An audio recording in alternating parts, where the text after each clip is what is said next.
Apparently the stream is healthy. Oh, You know what? We'll see. We'll see if that works or I not. love a healthy stream. But I do want to Mayhaps. see if that's working before I begin speaking like a fool. Dumb. I see a stream. You too. You I do know, as well. we're Ayo. kind of handsome. We're looking kind of good right now. We're Bro, we got, like, why are we looking? Why are we kind of Why are Are we we kind kinda of? Appreciate it. Let me mute that in the background, and we'll see how that does. Cool. All right. Let me find where I'm at in the sea of tabs and screens and tomes of secrets. I've got So many tomes of secrets. 30 tabs in this world note doc. One of the tabs has 144 pages. I haven't counted the other tabs. Help. impressive? Oh, I can't tell you it's anything valuable. It's just stuff to get lost in. That's so sick. Here for it. Bro, all I have is to thank you guys for helping me write down some crazy things. Alas, I'm ready to recap our last session, session 48. It was called When the First Leaf Falls. So, welcome back to Rodinia, folks, a land of ample adventure and an increasingly sparse selection of plot armor. I'm TwoHands, and before we begin our sincerely grand adventure, who do I have the pleasure of playing with this fine evening? Hello everyone. Good evening. I go by Aludriea Luna. I'll be playing Envizal Erlenor this fine evening. Local connoisseur of the forbidden arts and now practitioner of what will soon become, I don't know, the Rodinia version of war crimes? What's that don't do war crimes bill called? The Geneva something. Yeah, he's just getting in here before the Can't be before bothered. conventions are a thing. Who dat? Ooh, I think you missed Oh, it something. me. Oops. I Oh. clicked wrong. Sorry. No. Who dat? It me. Hello, I'm Joe, and I'll be playing Bore Krios, the Shatarkai talent. And hello everyone. My name is Sharkbait, and I'll be playing Echo, the Fayblood Ranger, who is very normal right now. That's my new obsession, is saying that. Sorry. All good. All right. Where were we? Yes. By the time the Storm Crows finally stepped away from the Fey table, nothing about it felt resolved. The table still bore the marks of ritual and argument alike, ink stains from the pact, half-cooled bowls of food no one trusted, and the quiet pressure of time folding in on itself. Inside the glade, minutes passed slowly. Outside it, the world was already moving on without them. Neotra had been clear about that. Every moment spent deliberating here cost them dearly elsewhere. Oberon remained bound to the chair, surrounded by too many hands and too many opinions. Cassidy Black and D'Artanius of the Noble Clove continued their careful, invasive debate, turning his head and examining him as if certainty could be found by force of inspection. One insisted the fracture was mental, the other spiritual, and neither seemed willing to accept that the answer might be both, or worse, something else entirely. Oren endured it in silence, withdrawn and distant inside himself, the weight of his fate already pressing him into stillness, only able to observe from the totem. Bore Krios returned to himself gradually, the way one does after waking from a dream whose edges refuse to stay put. He felt present but unanchored, aware that something had happened while he was not fully himself. When Neotra asked whether or not he had eaten the feast, the question unsettled him more than hunger would have. He did not remember choosing the goulash life. The goulash life chose him. He chose to abstain. Neotra noticed. She always did. Time, she reminded them, was no longer on their side. Before they left the glade, Bori reached out to Oberon privately, knowing full well that privacy was a fragile illusion here. He did not argue doctrine or destiny. He simply acknowledged the injustice of decisions being made for someone who could not meaningfully refuse them. If there was a way to alter the ancient pact, to shoulder part of it on himself, he wanted to try. Orin did not offer reassurance. He did not respond in anger. Instead, he spoke of a saying as old as time: "Fate is what you make of it." And how ironic that phrase felt to him, for in his world he has ever been clay, ever feeling the maker's hand. He muttered quietly, "If there was ever a time to act, this is it," and then closed the connection. Bori was left staring at his hands, uncomfortably aware that power did not guarantee agency, and loyalty did not always translate into salvation. Echo lingered longer than he should have. His concern for Orin was written into every movement, and his discomfort at the situation bled into his questions. When he pressed Neotra about Orin's safety while they would be gone, the answer he received was precise, but hollow. Harm would not be necessary, but necessity was flexible. Orin was perfect, Neotra assured him, and perfection rarely escaped being tested. They left the table behind because staying would have been worse, seeking where it all began, Neotra Ciota's grave. Having been awake for over a day, and on this point, the Stormcrows desperately needed sleep. They slept in shifts. Bori caught the glare of an unfathomable amount of black birds, silently watching the group from nearby trees, surrounding them. Curiously, he tossed a rock at a group, then they exploded into action, and attacked. Even a few bats joined in, which brought unusual and specific joy to a very eepy Anvil. "I have great plans for you, bats." I do. I don't want to talk about them, but does. I do. He's right. Terrible. Morning came quietly, which only heightened the sense that something was wrong. The forest around the lake felt watchful rather than welcoming. Birds gathered along the trees without calling, as though waiting for permission to react. Airy dark woodlight was nowhere to be found. Echo felt the absence immediately. His father's presence had always been sharp and difficult, but it was also constant. Losing that uncertainty, and that certainty unsettled him more than he expected. Before they moved on, the Stormcrows took steps to hide Neotra's coffin as best they could, turning it into a trap. Echo worked with the muscle memory of someone raised in this forest, disguising the grave with mud, branches, and careful placement. It was not perfect, but it was enough to delay discovery. Bori and Anvizal, unsure of how else to spend their borrowed time, quickly sought the Sealy patrol they stumbled upon the previous day. There were only 2 corpses they could find that were not Nassarius. Anvizal raised their bodies. 2 more for this next fight. They had attempted to locate Eridark using a spell called Find Kin, a trusty spell that worked great when one does not have that many living relatives.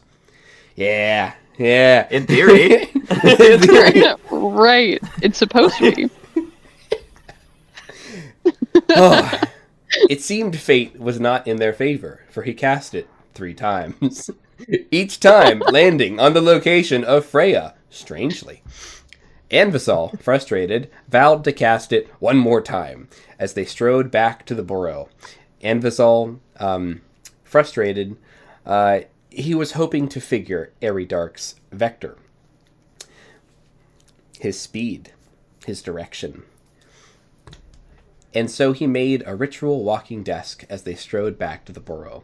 Anvizal got the spell off again, by Jove, and this time it worked. In his mind's eye, with a ticket from the Bori bus, Eridark was at the cabin. Anvizal could see Eridark, who looked to the south, towards them, then took flight on a Fey hippogriff with a big block V8 in the front. Maybe not, but proverbially. Nice. Anvisal calculated the speed of the hippogriff. He knew the distance. He didn't even need the spell a second or third time. He had all the answers. And yet, unknown to him, he did not know this was no normal hippogriff. His calculations were right, which was why they were, by definition, wrong.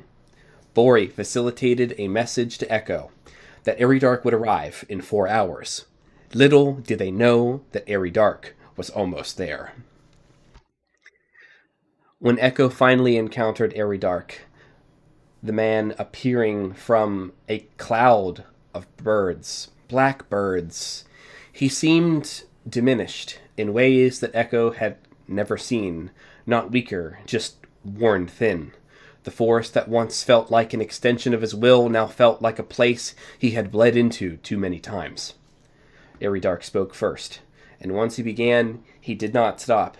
He confessed the gaps in his memory, the fear that had driven every choice he made regarding his son, and the knowledge that each path he chose had failed in its own way. He admitted that the curse Echo believed had shaped his life had never been the true shield. Eridark himself had been the barrier, binding Neotra's soul, sealing her away, and praying the spirit continuum would erase what he could not confront. Echo listened, clutching the deck, first without realizing it, and then purposefully. The truth setting heavily into place. What he had believed to be an act of defiance had instead undone the last protection Eridark had been able to offer. Insight came easily in that moment, not as a roll of the dice, but certainly in Echo's chest. His father was telling the truth. He was not manipulating. Eridark was afraid. Eridark admitted he no longer believed he could save Rodinia or their people. That burden, he implied, now belonged to Echo. As suspicion crept into the conversation regarding the matter of the king, Eridark's posture shifted. His hand moved towards his sword, not in aggression, but in readiness. Just as Bori and Anvisal arrived, they saw. They quickly hid, recognizing the danger. Retreating, both physically and emotionally, Echo masked his desires to take this mantle of the king, and lied with practiced ease. Even when Eridark pulled a crown of twisted roots and tangled earthen oars seemingly out of the folds of his armor, the crown called to Echo, clear and resounding, "Put me on, take my power." But Echo resisted in that moment and convinced Eridark, at least temporarily, that nothing irreversible had already been set in motion. Eridark walked past Echo, intent on finding Neotra and freeing Orin from her grasp. Echo, fueled by this crown and struggling with the emptiness and the hate inside him, turned on his father and attempted to stab him in the back with the Godkiller. He could see the threads of fate waiting to be cut, but they were just out of his reach. Eridark realized Echo was making a play for the crown. Everything connected, the missing piece, not soon enough. For all the battles he had won, for all the foes he outwitted, and the disasters he prevented, he did not foresee this closest of cuts. What followed was not elegant, but tragic. The fight was painfully personal. Echo tried erasing the past and controlling his future. Magic and momentum collided as the Stormcrows tried to slow a man who had already committed himself to his course. Ghouls broke out of the coffin in droves and fell quickly under coordinated strikes, but the encounter escalated when Bori seized upon a brutal opportunity. A massive stone, once a grave marker, symbolic yet again, was no longer anchored. Through sheer force of will and magic he hurled it, trusting physics and intent to do what diplomacy could not. Eridark magically deflected it once, but a second time it smashed into him. And as the battle wore on, Eridark was laser-focused on Echo, who was a breath away from death. The fallen undead roiled as their flesh bubbled and superheated. Anvisal reached deep to cast powerful, dark, ancient magic. The corpses detonated, and so did Eridark. When the smoke cleared, nothing remained. At first, There was relief, and then panic, as they realized securing his body was the mission. The consequences of the day settled heavily over the storm crows. Beneath the roots of the verdant forest, something ancient and patient took note. We resume with session 49, The Sins of the Father.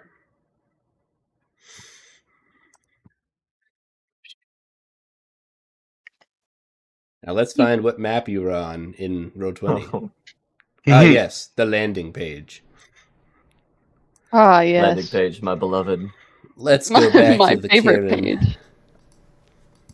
You know, it was only like last week or two that I learned that Karen is spelled like Carn or something, and not like Karen, like the name, like you, Karen. Oh. That was. I thought it was Yeah. Cairn. Yes. However you spelled it, Alu. That spelling Okay. was not on my radar until like 3 or 2 weeks ago. I thought it was Karen. It's That's fine. very enlightening Nice. for me. I'm like, a Karen of rocks? Okay, fine. Didn't know Vikings knew Karen stuff. But Remarkable. alas, I've never been known for my spelling.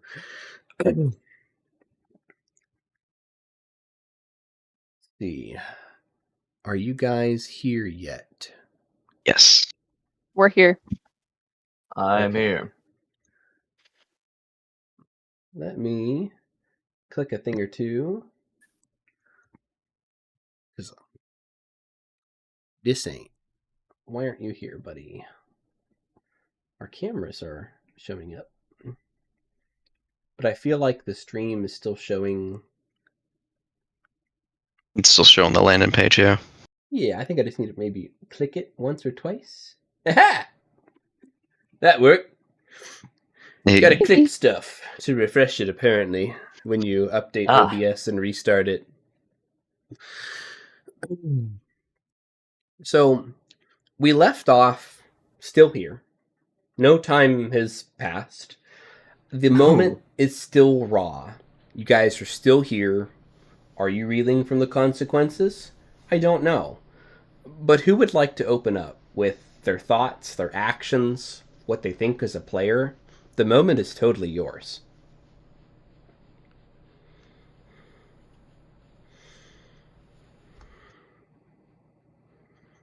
Echo would take a moment, like look around, take in what has just happened, and search his soul for like a feeling, and just nothing comes up.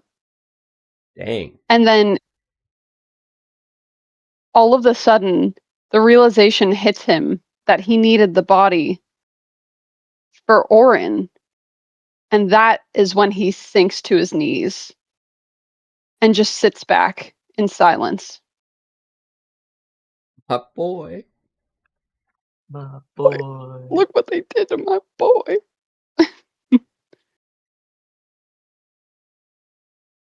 Okay. So Echo's cooked. Bori? Nice. He's cooked.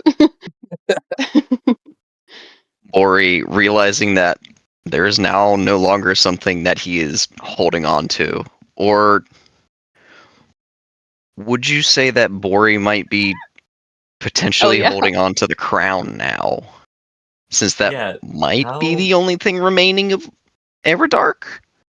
The crown, roll me a perception. How's that? Okay. Yeah, what? 16. Roll me a history check. Remember Simba. Nat 20. Dang! Oh, the lore! Wow. The lore. Bori. Nice. Bori knows. I don't know what he knows, but apparently he knows. He knows. It's going to depend on whether or not he was looking in this moment, because you guys were ducking in and out. So, roll me a fate 20, and on a 7 up, you will be able to recall this information because you were looking. Oh, okay. Yes, quick. 7 up. So I'm pretty sure Bori was just like a dumbass, just head was poking out like a meerkat, just watching the whole time, not giving a shit that he wasn't being stealthy. This happened to be one of the few times that you were poking your head up, because you guys were mostly staying out of sight, out of mind, being very careful in this ambush. But you had seen when Echo and Dark were talking, and the moment was very tense, and you could tell that Echo was lying about something, but Dark wasn't wiser to it. He pulled some type of crown out of the left side of his armor, out of the folds of his armor, left armor piece. It seemed that he reached in and pulled out something larger than what would have fit in that area. That's what you remember with a nat 20. Interesting. Okay. We need that bag. Now, how that relates to what you see that there's armor all over the place. There's a lot of stuff all over the place. There's ghoul bodies, there's blood, there's... Man, it's just fucking explosion went off. You can expect there's a lot of stuff everywhere. Yeah. Chips of bone. Alright, yep. Bori just drops the fulcrum spells like, okay, that happened, and then immediately is like, oh shit, Echo. And looks over to Echo, sees him like on the ground, he's like, oh shit, oh shit, oh shit, oh shit. And he starts making his way over to Echo, thinking that Echo just bit the dust. Oh. Thanks, Dad. Good. This is pretty good. Echo. Like grabbing him, looking him all over. Echo just like stares through you. He's not even like looking at you. He's just like, you're just like shaking him and it's like nothing. There's like unreadable. Does Echo look like they're actively like bleeding out? Shell shocked more than anything. He looks kind of bad. Or are they just shell really shocked? bad. Roll me medicine. He looks... Yeah. You have been stabbed a few times. Yeah, it's only a 2. There's a lot of blood. He looks dying. He's You saw him He's take dying. many hits. It's hard to tell. It doesn't look good, Bori. Dance was all. Need help over here. It was all that round the bend, like ears shot, probably yelling like, "Did we do it? Did we get him?" And he'll kind of run out and then kind of move to a slow as he sees the devastation. Walk another 5 feet, another 5 feet to the edge of the crater. Looks up at Echo and Bori. He should be here. He had to have been wearing magical vest. He could have dodged. He should be here. Echo, Bori, did you see? Did he get away? What? No, he's Eridark's gone. Echo, he needs help. Do you have something? I think he's bleeding out. Evazal will mosey his way on over, and he's kind of muttering. He's like, "He can't be gone. I calculated. I did. It was perfect. It couldn't have gone like this. It was too much, Bori. You have to understand. It was too much. It shouldn't have gone this way." And Evazal try medicine. I apologize in advance for what's about to happen with Evazal trying medicine. Actually, you know what? Evazal's gonna call his remaining little ghosty goo over him, and I'm gonna burn a couple spell slots using Life from Death. He's just gonna siphon the remaining hit points from this ghost into Echo. So he's just gonna kind of drain this necrotic energy and use it to revitalize you, Echo. Nice, thank you. Yeah, seems as how the remaining spell slots are probably fair game. Yep. At this point, probably. Yeah. So, going to be doing 2d6 radiant damage on each spell cast of this. So, spell modifier. I'm going to be rolling a couple of those now. So, we'll try. It's really funny. All right. All right.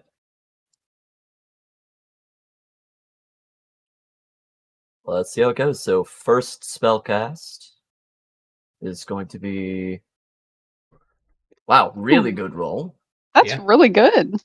So it doesn't add bless, #bless. #bless. Oh wait, hold on. Sorry, I think that's to hit. I apologize. Don't get your hopes up now that I think about it. Yeah, I was like, 17's pretty good. No, hold on. 10. Okay, you heal for 10 for the first double one. digits. So I'm double digits now. Let's go. So that's the first, and then the to hit doesn't matter, so I'll roll again. This is the second spell slot, 15. Hey. Thank you. So I'll tick those down to, and that's Buddy's 25. got 2 HP left, I think. I'm just gonna leave him at 2. That's fine. I'm not trying to drain 2 hit points from him. It's not like you can. He's here for moral support. So he's gonna be our emotional support corpse. He's not actually a corpse. He's more of a spirit. He's a ghosty-goo. You know, so our emotional support spirit. He's like 95% less huggable right now. He's with us in spirit. No. Hey. Terrible. So yeah, you gain 25 hit points, Echo. That's pretty with sweet. Amazon is just giving the bad suck to this ghost and channeling it. With every like time you channel this into Echo, he sort of jolts, and all of a sudden his eyes refocus. Clear, yeah. And all of a sudden his eyes just refocus and look between the two of you, and he just looks very bewildered, he was just thinking about, he was just spacing out. Okay, all right. Like looking up to see if you're still in a dream. That's what that sounded like to me. Yes. Dang. That's cool. After doing that, Amazon will stand up and look over to Bori. Holy shit. And Bori finally looked at the crater. Bori, Holy shit. I didn't know it would. I've never done this.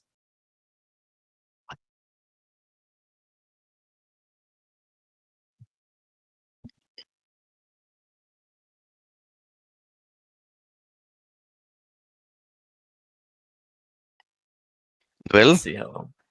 At least with the next time, you know how to adjust it and have better control over it. Next time, Bori. You want there to be a next time? He's gonna look over the crater. What we're going to be going up against next? Bori just lets out a heavy sigh. This is just the beginning. I need to pick up the pieces. We need to collect ourselves. And no, what's left of him? Pick up the pieces. Yeah. Ambazol is going to go ahead and burn another spell slot here to cast Detect Magic. So it is a 30-foot cone, and he's going to be doing a wide sweep here, trying to find any remaining just magical bits and baubles or pieces. The good news is he seemed to have some magic on him, so that can help us kind of pick out which bits are his. Yikes. Okay, sweet. Why don't each of you roll me a fate 20, and then we'll go from here. Okay. Yep. I like it. Yeah. Imagine. 16. Nice. 14. 16. Nice. Respectable rolls. Oh, really solid. For some reason, we're all on the same wavelength, relatively. Yeah. That's actually Well, yeah. shell shocked together. Together, Yes. brothers. Yeah. These are good DCs. So, go ahead and who's all looking? Let me start with there before I make rolls. Echo will just murmur Orin, and then he'll get up and he'll start like frantically rummaging around the like remains of the explosion and just look for anything that he can find. Okay. Are you looking for effects, gear, equipment, or like any traces of Eridark? Just so I have an idea. So, viscera and equipment. Okay, all right. Nice. How about you, Bori? What are you looking for specifically? Seeing that Echo is now at least not catatonic, Bori's going to specifically try and look for the chest piece. Okay, cool. How about you, Anvizal? So Ambazal using detect magic, he knows that this guy's been around for a long time. People like this usually acquire some really interesting things. He's going to try and very selfishly salvage whatever magical items he can out of this explosion. Specifically, if he can, try and find that griffin. Because he remembers the figures that he gave us were for the mounts. And he came in on a griffin that we're not seeing. Well, a hippogriff, so it's very likely that bauble is around here somewhere. Probably. Most likely. Yes, so that's what Ambazal's going to be doing. He's going to be doing kind of an investigation sweep, trying to find any traces of magical items, looking for that idol. Because then he could give this cool hummingbird to Bori. Cool. We all have a flying mount again. It's cool. Heck yeah. All right. So, what I need from you all is specifically, I want each of you to roll me an investigation with advantage. We're gonna start with that, and then I want Sharkbait to roll an investigation straight roll. Okay. Nice. Nat 20 for Bori. Whoa, Bori, you crazy boy. Okay. All right. That's all right. Damn. Whoa. Damn. 27. Almost. I was close. I was close. Echo got Echo. Hungry. Crap. That's really funny. It's actually pretty cool. Big fan. Okay, hang on. Let me consult my Viscera table. You know what, GM? You would have a Viscera table. Yeah. My guy. I lied. I don't have a Viscera table, but I felt like saying that. That is such a shame. I wouldn't even blink, man. The stone owner table. I'm just like, yes. God's just always prepared. I don't know. Oh yeah. Toenail, congratulations. Oh, sick. Sweet. So, low rolls aren't good on this Sharkbait. I'm gonna start with you. Roll with advantage. You have advantage. Roll again. No, she doesn't. I only got the one. Viscera isn't magical. The advantage is coming from detect magic. So actually, that's remarkably funny. I lied. Yeah. Maybe you do find a toenail. Oh wait, still attached to the toe. I'm sorry, Anvizal, you're right. Sharkbait, I need you to roll twice. So one roll is for Viscera, and one roll is with advantage for not Viscera. And I'm sorry if I didn't make that clear enough. But you're right, Anvizal, I need 3 rolls at advantage. I'll tell you what, you can pick whether you want to add advantage to that roll or do a new roll with advantage. But I need you to specify which one is going to be your viscera check, because I was intending this first roll for everyone to be the effects, the Nice. non-viscera So, like roll. personal effects. Okay. Anything that's Sure, not blood, yeah. guts, and intestines is the advantage Okay. roll. Okay. So I'll roll another for this one. This is the. If that's the one you want to This have is the- advantage on, yes. Okay. Yeah, I would like that. Please investigate. Solid 8 for the effect, and then here Alright. comes the viscera roll. The viscera roll. Okay, straight roll for viscera roll. 10. We're getting places, people. We're getting Better than a places. 3. Only Guys, place couple to go more rolls, but and up. I'll be rolling over a 10. It's gonna be good. Yeah. Just warming up. Just idling the engine for a bit. Yeah. Yeah. So let's start with the effects. Bori, you find something pretty cool. You find a finely crafted cylindrical piece of wood that has perforations in the middle, and it has a cap on each end of some type of likely precious stone, or it's capped with stone on each end. And as you look closer with your immaculate investigation, I won't make you roll for it, but there are comfort grooves for fingers on both sides of this perforation in the middle of this rod. It's about a foot long, and it looks like you grab it in two hands, and there's a slight perforation in the middle. And it's made of wood.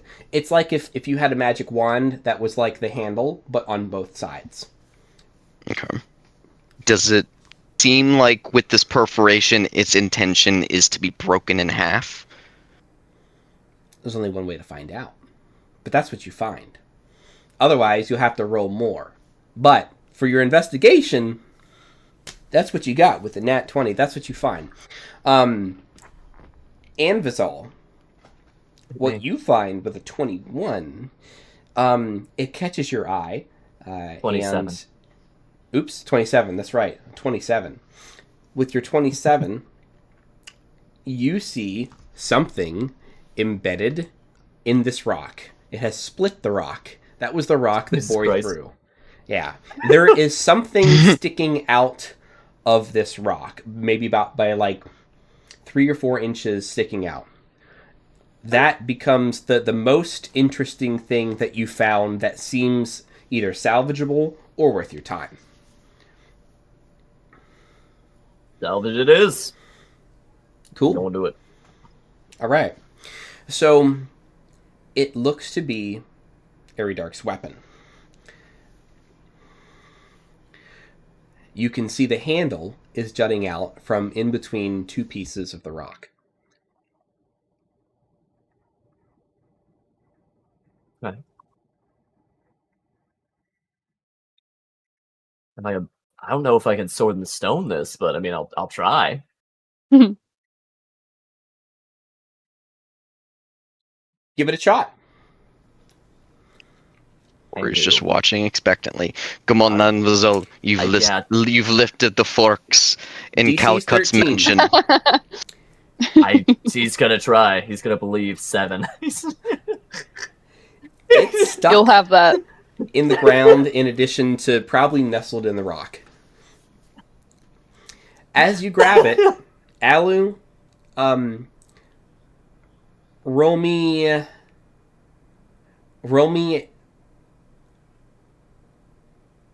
Right? a wisdom saving throw. A wisdom saving throw. I can do those. Probably 17. 17's not bad. 17 is pretty good and not bad, but Nice. you hear something in your mind when you grab it. A new one. They brought us A new one. What is your command? Vizal, Great. Oh boy. I have so Amazing. many voices Oh, no. in my head already. That's great. I have so many voices in my head already. What even? Another one. What even? Who is this? Yeah. Great. Now, okay. What do you command? Yeah. Probably going to say. Oh man. Efesol's gonna let go. No, he's not gonna let go of it for half a second, but he is gonna like. He's squinting. He's got the mountain man face. He's like, "Hey, Echo. So Eridark was your dad. Did he ever tell you anything about his sword, or why it talks? Did he ever tell me anything about his sword? I don't Or think why it talks? No. I don't think I would have known anything, but I can try. You can draw on your memories to see what you know, if anything. How's that? Why don't you roll me I like it. a history check with advantage? Nice. Nice. History. That's an 11.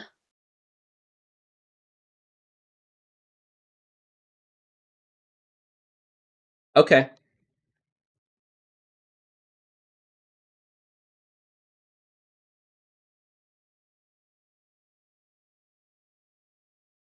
I'm going to send you what limited things that you know and you've seen.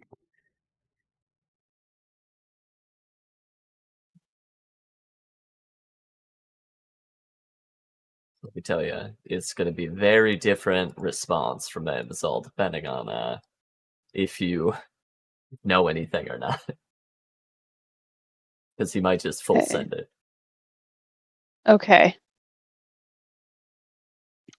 He's still rifling through all of this, like all the everything that's left over. Like his arms are covered in soot and blood, and he just like looks over and he's like, it's like a multi-weapon, I think. And then he just keeps like rifling through. Multi-weapon? It's a multi-weapon? Echo, what does that mean? What is a multi-weapon? like a Swiss Army knife, and keeps rifling Okay, through. perfect. Like a Swiss Army knife. And it's all like, I know what is a Swiss? No. You No. know. Alright, so Ambazol, Who's in that case, he's gonna give the command, dislodge yourself and dislodge and bind yourself to me. That's his command. Ooh, Whoa. Yeah. cute. It kind of gives like the dial-up sound. Not the dial-up sound. That is not a martial form I'm familiar with. Okay, alright. In that case, Ambazol's gonna put 2 and 2 together here, so the way that it is, the way that it's kind of lodged in here, he's gonna do some testing. He's probably gonna say, like, turn yourself into a mall. See if you can split this rock, or does it just, like, error code? That's really interesting. Oh. Oh, yeah. Oh, cool. Oh no. Oh dear Seven. God. Roll me a dexterity Yes, you saving throw. Yeah! Oh shit. Task failed successfully. 7 Yeah. again. It's not too bad. Bro, Okay, that's not too bad. So this rock explodes and starts flying Nice. everywhere. So Let's go. with the absolute minimum damage, can Ambazol just be standing there like, boom, we just covered in like rock dust, like, still got it. Yeah. I'm sorry, did you say 2 hit points? Come here, ghost. We have a reason for you yet. No. Oh Yeah. no. I'm You've not got the doing dust that. devil out and you're just vacuuming up the vacuum cleaner without breaking eye contact. All right, you know what? Amphazel's gonna look at this. That's pretty cool. Roll me a perception check. Will do. Happily. Happily. Happily. 8. Jesus Christ. You know what? It's not hard to see. You're holding up a maul with one hand, and you don't know if it's all the cow gully strength training, or, you know, if the adrenaline's pumping. It feels pretty light. Oh, that's so cool. Okay. You turn into a sling. Roll me a Fate 20. DC is 7.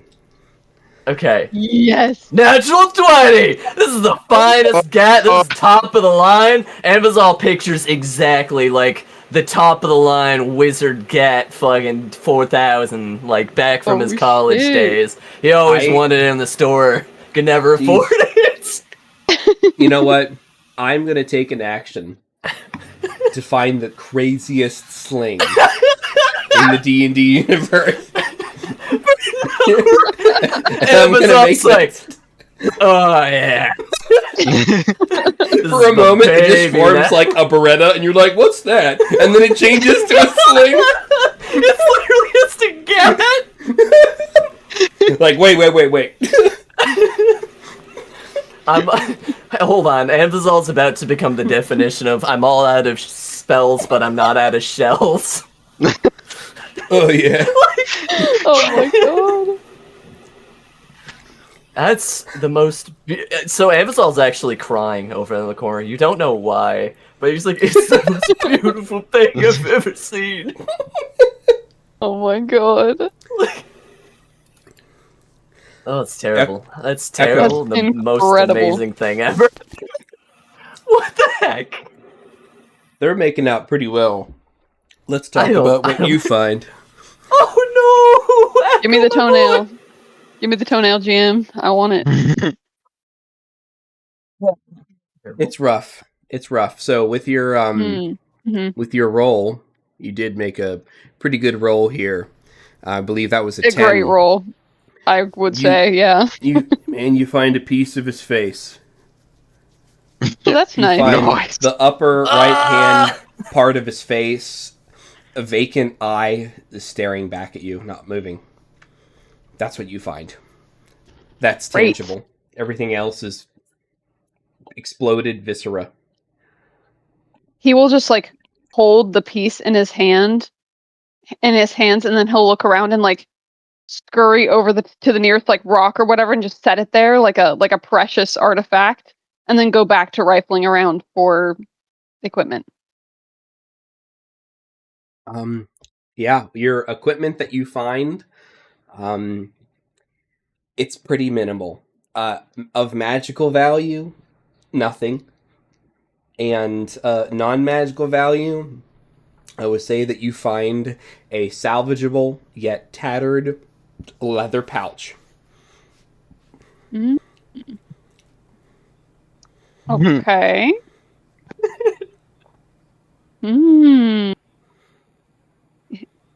He'll just go and take that and set it with everything else. Meaning the face pit. The Princess Mononoke symbols just... Oh my god. It'd be terrible. Let's put my hand in the ring. Alright. I'm done. Focused. Dialed in. And do I feel any sort of pull toward any of the other like scattered remains? Nothing's calling me, no headwear reaching into my brain or anything like that.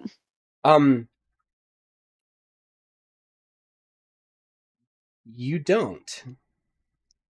Bori, who was looking for the armor. I'm sorry, as a GM, I forgot that you told me this was specifically what you're looking for. You found the cool thing with the nat 20. Bori finds the armor piece that you're likely looking for. Bori finds, nice, Bori remembers. So I'll hand that off to Bori. But you're coming up with nothing. Okay.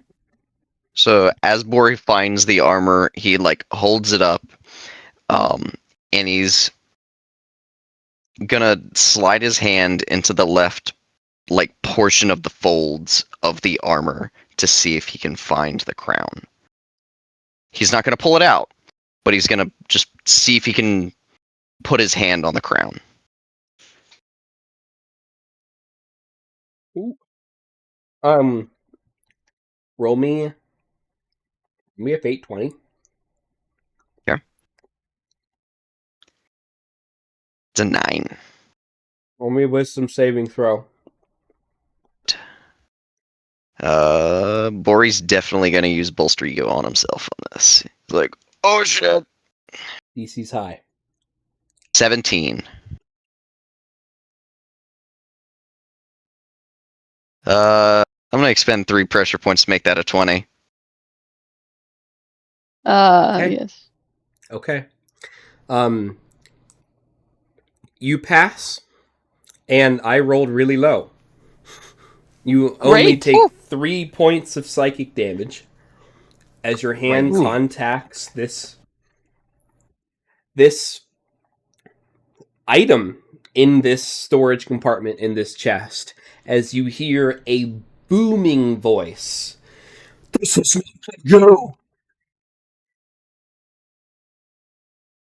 What did it say? You cut out. This Sorry. is not for you. Your blood is not enough. Or immediately like recalls his hand. Hey! It's like touching a hot stove. Uh-huh. Comes out smoking. Hmm.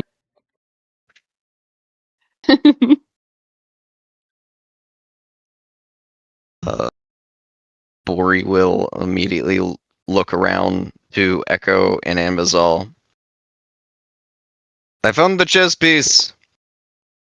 I found his sword, bow, sling thing. I also found the crown. Echo's head will like whip around. Whiplash. Say what? I touched it. It hurt. And it said that Oh. my blood was not enough. That it was not meant for me. And Bori will lock eyes with Echo. Echo will stare Bori down and just like slowly get up, and he'll just say, we have to take it with us somehow. And Echo, what you see Bori has is the remnants of a ragged carapace of armor, with most of the armor sections blown off, but like the left chest piece and some other pieces still cling to the skeleton of the armor, and that appears to be where he had reached his hand in. Crazy. Nice. Echo will remember that. So he's not gonna like approach or anything like that. After like what happened during his confrontation with Aridark, he's just going to like warily just like look at Bori and sort of keep his distance. Do you want me to hold on to it for now? Well, I have this, and he will like point to his new bag of holding, the crikey kit. Oh, the Croiky kid. Yeah, technically, Bori, if we sewed that into your clothes or your armor, we'd all have a bag of holding officially. Pretty cool. Interesting. Saying. Huh? Just saying. Just saying. Yeah, I'd be down for a nice little secrety pocket. Yeah, I'd be down with that. Absolutely. You just gotta be careful when you reach in. Yeah. Gotta do that angle. Gotta do the wow. And Echo is going to ask, like, very like measured. Also, it's real. Bori is probably the most trustworthy person to have that. Echo's gonna be like, do you want me to hold on to it? Very measured, very even, like, Uh-huh.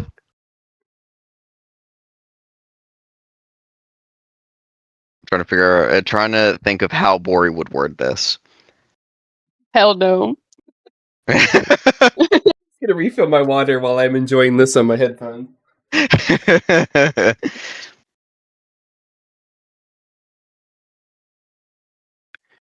Bori will say, I can hold on to the armor. I want to ask you a question, Echo. Echo will nod. Despite the fact that we have botched this, and he kind of like motions to the end, or not the end, the Eridark Hit me. less body. Yeah, the crater. Yeah, the crater. Do you still intend to take the throne of faking? Echo will like. We haven't talked sorry, about go that much. Well, that seems like a good time to talk about it. We've Suppose got now some is- time before we go back. It's not like we're in any rush now. Well, I shudder to think what they're doing back there. Or it's Isn't that her son? Oh, I just mean I don't trust those advisors. absolutely not. Wouldn't she stop They- them? I don't think she would. I would hope. Echo, why did we bring her back? Everything's just kind of gotten worse since we did. Look. I can't always. I am looking. Oh, It's look. bad, Echo.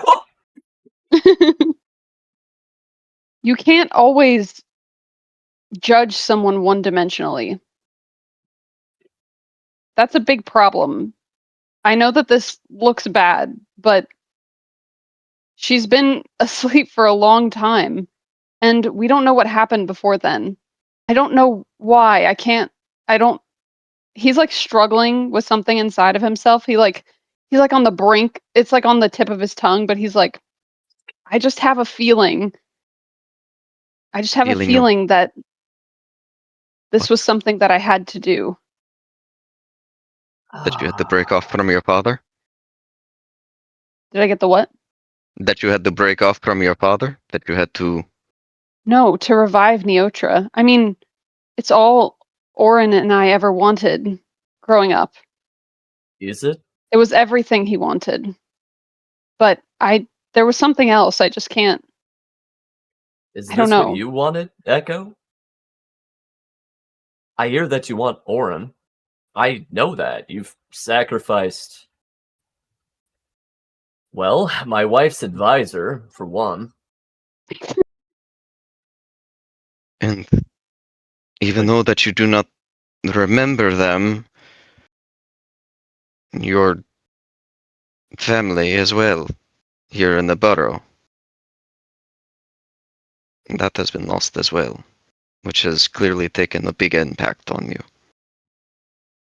Echo will just look so like, just like he's the worst brain fog ever. Like he's just like trying to like. In fact, I know roll me there a was wisdom saving something. throw. Oh, Oh no. welcome back, GM. 14. Yeah, remembering hurts. It's like trying to make things work the wrong way.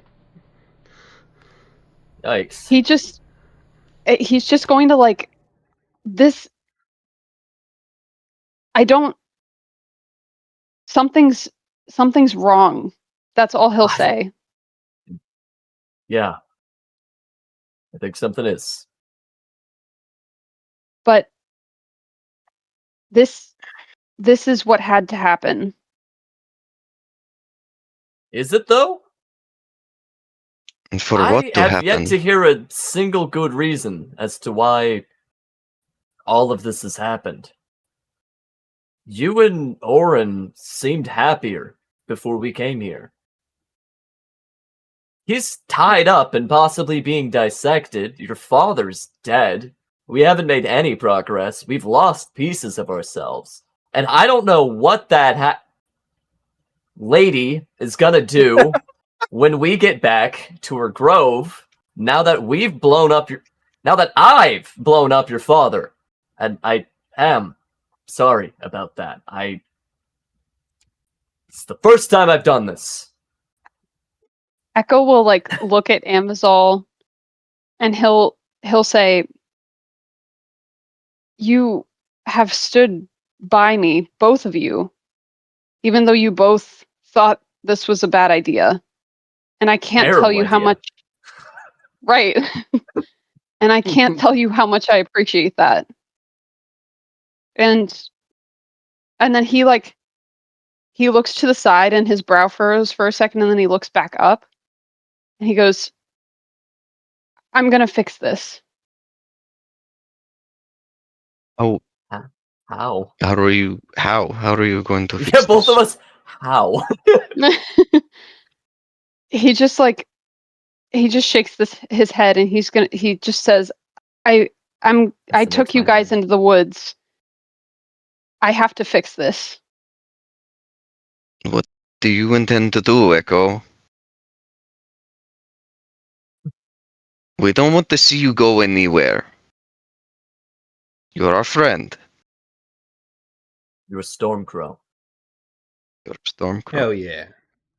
He'll just walk up and like clap both of you guys on the shoulder. And he'll just look at you guys and like have a nice like I appreciate you guys. I love it. Echo, I'm gonna be pretty forward with you here. I don't know how much more of this I can take. I'm here with you. I've got a wedding in a couple days. Things have gotten really bad, Echo. I want to go home. I'm here with you, and I want to be here till the end, but it's rough. I'm struggling. I don't see a way out of this. I trust you for what it's worth, but do you have this? Should I trust you, Echo? Echo will nod and he'll say, yeah, it's time that we all get back. Let's go get Orban. Let's go get Orban. Speaking of that, going to get him. There is a worry in part of my mind ever since this happened. Clearly, she's probably not going to actively help us get Oren / Oberyn out of the body and put into elsewhere.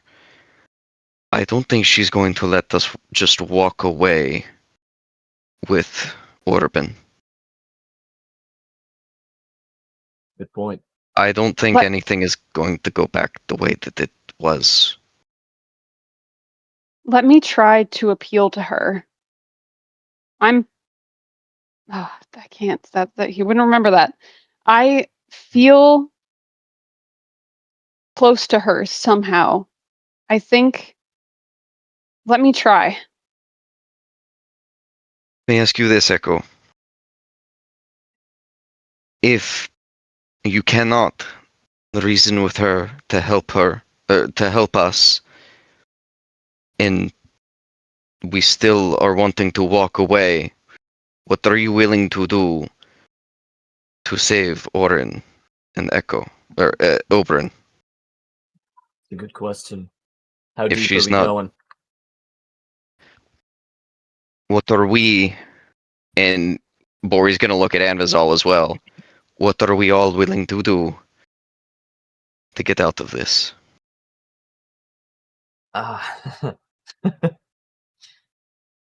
I'll let you two start. Echo will look at Bori very earnestly, and he'll just say, "I'll do anything." Even sacrifice us? No, Well, that's not. I guess not everything. Everything but that. I love That's it. reassuring.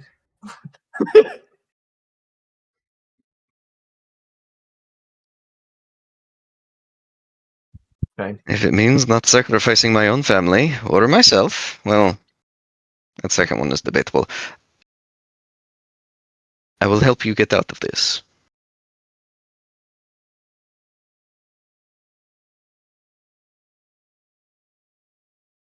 And Bori, so the God Killer dagger, do you openly like have that on your belt still?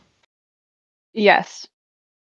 Bori's gaze is very obviously going to go down to that, to the dagger, and then go back to your eyes.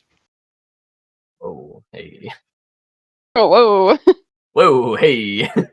Echo will just he'll like give That's him a good slow point. nod. We know to some degree what this dagger can do. And Bori doesn't say anything else Are you beyond crazy?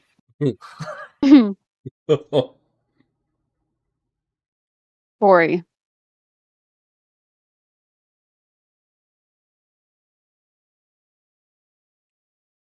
I don't think she's going to let us walk away with Oren and Oberon. Probably not. That is our son. Yeah. Which means we need to have a plan to get him out. Exactly. Oh, that would be quite bad. I might have an idea. No. Forgive me. We couldn't. We couldn't. Unless. Unless. Huh, well that means. Bori just like looks at the both of you like, obviously there is a reason why not. She could tune in before. Echo will hold out his hand and sort of look at the piece of scrap metal that Bori has. Mm-hmm. Sick.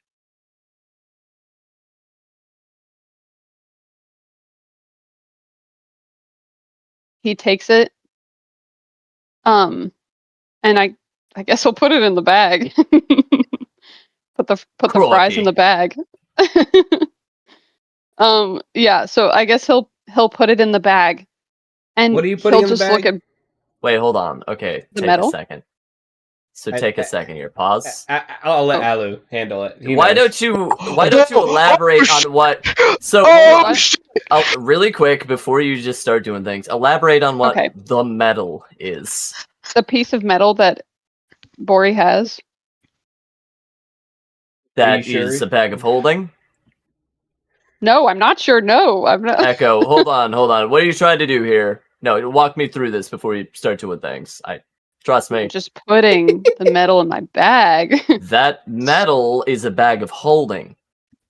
Oh, that's a bag I'm of holding. so sorry. I misunderstood. That would kill everyone here. Right. Okay, we're not going to do that. That is how I Bori's. That is Bori's piece of metal. Bori just slowly takes it back. I'm sewing that into Bori's jacket, is what I'm gonna do. Okay. Bori will just shove it in his backpack. Well, as Bori's shoving it in his backpack, both of you hear him mumbling, "Either way, it's not gonna be our problem anymore." Bori, you have a life too! It's fine. We're gonna get out of here. We're gonna be fine. All right, So, Echo. I'm about to Echo- grill you on everything you know about Neotra Ciotra. Okay? Before you Okay. do How that, much do you Ambisol, know? Yeah, But please. before you do that, I just wanted to see, where did you want to go with that, Echo? What was your idea or your intent? I didn't want to lose what? that.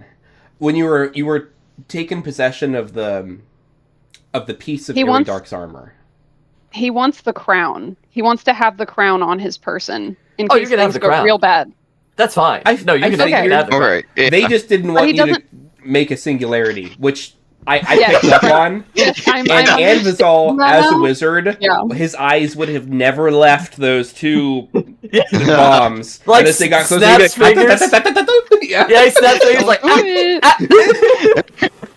It's Okay, it's okay, it's like the ball, the metal ball that causes a nuke when put together. Right. Yeah. Yeah. Right. Yeah. I think I had missed out on the context that it was a bag of Delicious. holding. Yeah. That's okay. Yeah, Yeah. so it's a piece No. of his armor that has a hidden compartment that can be accessed that stores things like a bag of holding. Cool. Bags of holdings aren't always Mhm. necessarily bags. Sometimes they're stuff Super cool. that can hold stuff. Bori, Mm, you said I it burned see. you? It said that it was not meant for me, and Okay. my blood was not enough. If I am remembering what it said correctly. Echo, your turn. Bori's Boy. just gonna like hold the armor and like I'm kind of okay. or Well- or do you not want to try? Echo will like look around and see if he can find a piece of like tattered cloth or something like that so his skin isn't physically touching Nice. the crown.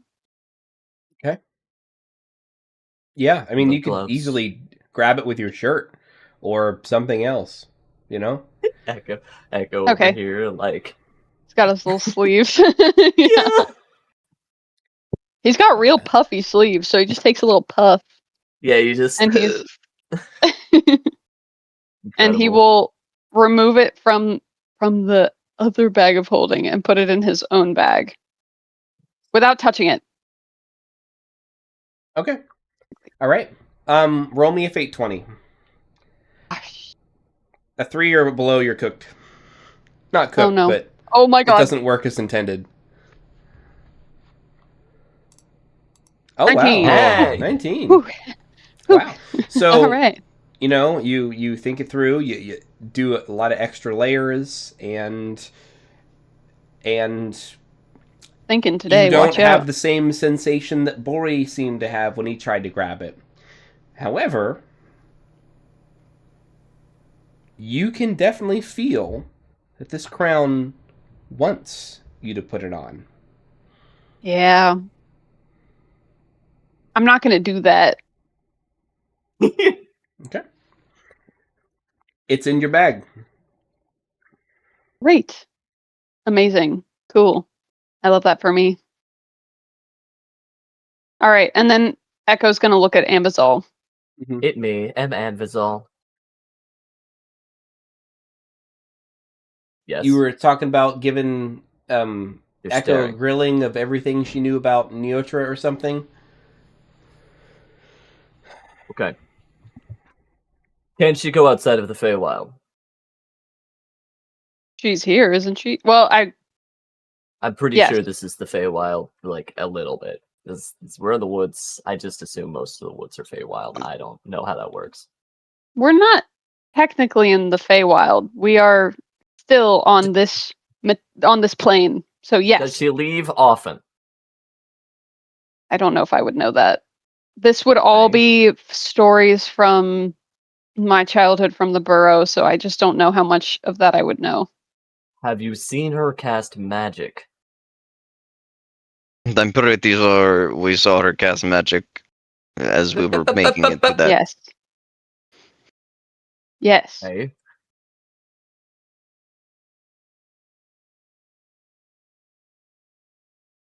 I don't know how much of this you're going to know. Do you know if she can scry?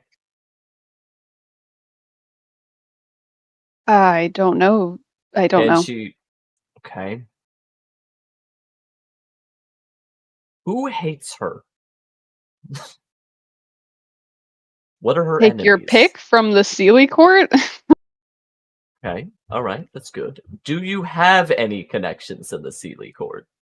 No, that's gonna be a hard no. I think. Has she ever gone to open war with the city? I don't think so. Good. Board, please. I think we know someone from the Sealy Court, or at least someone affiliated with them. Really Ooh. hope they're not in pieces right now. They're not in pieces, but they are dead.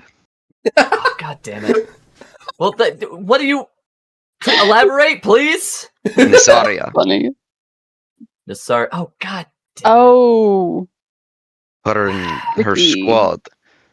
There's bound to be more of them in these woods. I mean, I hope so, because that's her squad. Looks at the, like, meat sinew pile. No, they're gone. They're everywhere. We all It's eat just- them. yeah, Yeah. they're core. Okay.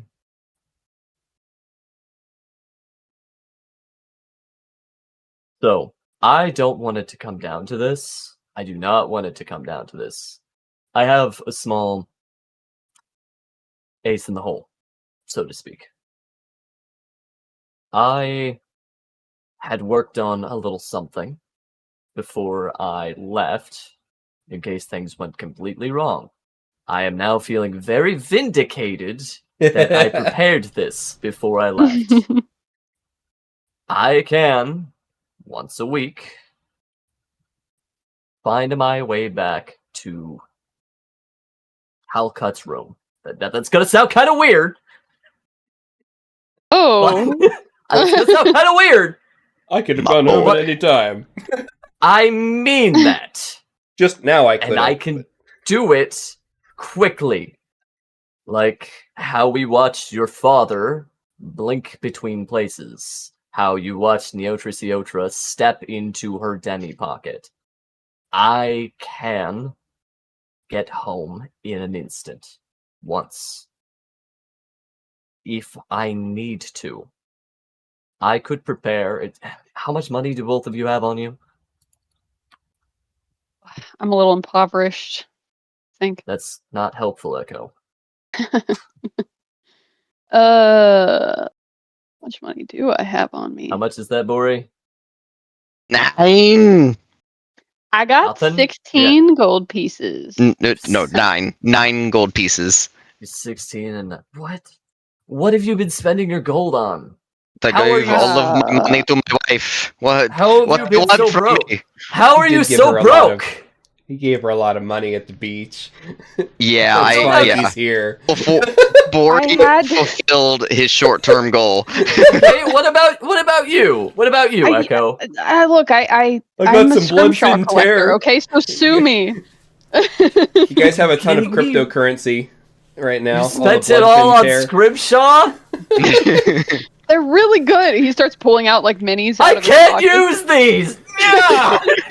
All mini Boris too. Okay, alright.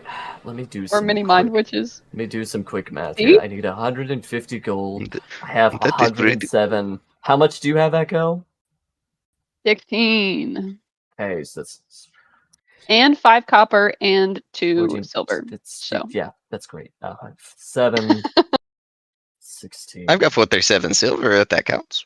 730. Or How much 47. did you have, Bori? 9 gold and 47 copper and 4 silver. 39, 40, 141, 142, 143, 44, 45, 46. I don't even have enough for one. Shit. We don't even have enough for one. Okay, so we won't be going in with any of the protections that I had plans for. My goal Wait, was to... Wait. Boris gonna take the Air Dark scrap armor, shove his hand in, and think of gold coins. He's just rooting around in there. Roll me a Oh, 20. Roll me a fate 20. I love it. 5. Damn it. Wait, Yeah, Echo, sorry, didn't you man. say you found the small pouch? He only carries checks. Oh yeah. I guess I will look in the little pouch, Dark's pouch. Non-magical. You open the pouch. There's a piece of folded paper inside, Echo. Sick. Oh, Oh no. I guess I'll go ahead and take a look at that while I'm at it. Hey, don't Well- get distracted. There is a very pathetic and cute drawing from a child, very clearly. Stick figures in a house. Hey, that looks like my house. Crazy. I But don't have a house. I'm a wood person. Yikes. there's 5 stick figures. 2 of them appear to be children. 3 of them appear to be adult-sized. And they're all holding hands. Hey, Sam. Can I put my socks? Hi, buddy. What? Yeah, I can help you put on your socks while I just caused some emotional damage to my players. Emotional damage. Mm, Okay. so Echo, sad. I'm gonna be forward with you here. I was planning on stuffing your boyfriend into my bag and whisking myself home. Teleporting home. I had planned to make at least 2 countermeasures, a couple of counter spells that each of you could use to help me to get out with the package. However, we are really broke, so I'm running out of ideas. Well, give me Like, a chance to talk to her first. I don't think we're gonna be able to force it. Just I don't just give me a chance. I mean, I will. I truly will. Hate feeling powerless. The worst. If everything goes wrong, we do have this, and then he'll point to the pouch and he'll be like, I don't know what it does, but it's bound to do something. We do also have our birds. Oh, We do. boy. Could one your of you be in boyfriend's charge? Still going in the pouch. Yeah. Could one of you Okay, Is that sure. can he breathe in there? No, he yeah. cannot. He's a big boy though. He's got big lungs. I've seen it. I've seen it. Probably gonna be Wow, fine. Echo hates that plan. I'm gonna be so for real. So for real. But if it would get us out of danger, Ambazol, I'm gonna trust you with the quick escape. Oh, in the pouch. I In the pouch. in the pouch. Echo, Bory's gonna hold up the rod that he Oh my found. god. what the hell is that? That's what he says. What the heck is that? I found this. So you did. I'm What, curious. What is it? And Bory's gonna like step back from the group. Power pull extend. No, he's gonna put both hands on the rod. Okay. He's not gonna break it over his knee. He's gonna try and pull them directly apart. Ooh. Sick. You try it, and nothing happens. And fuck it. Over his knee.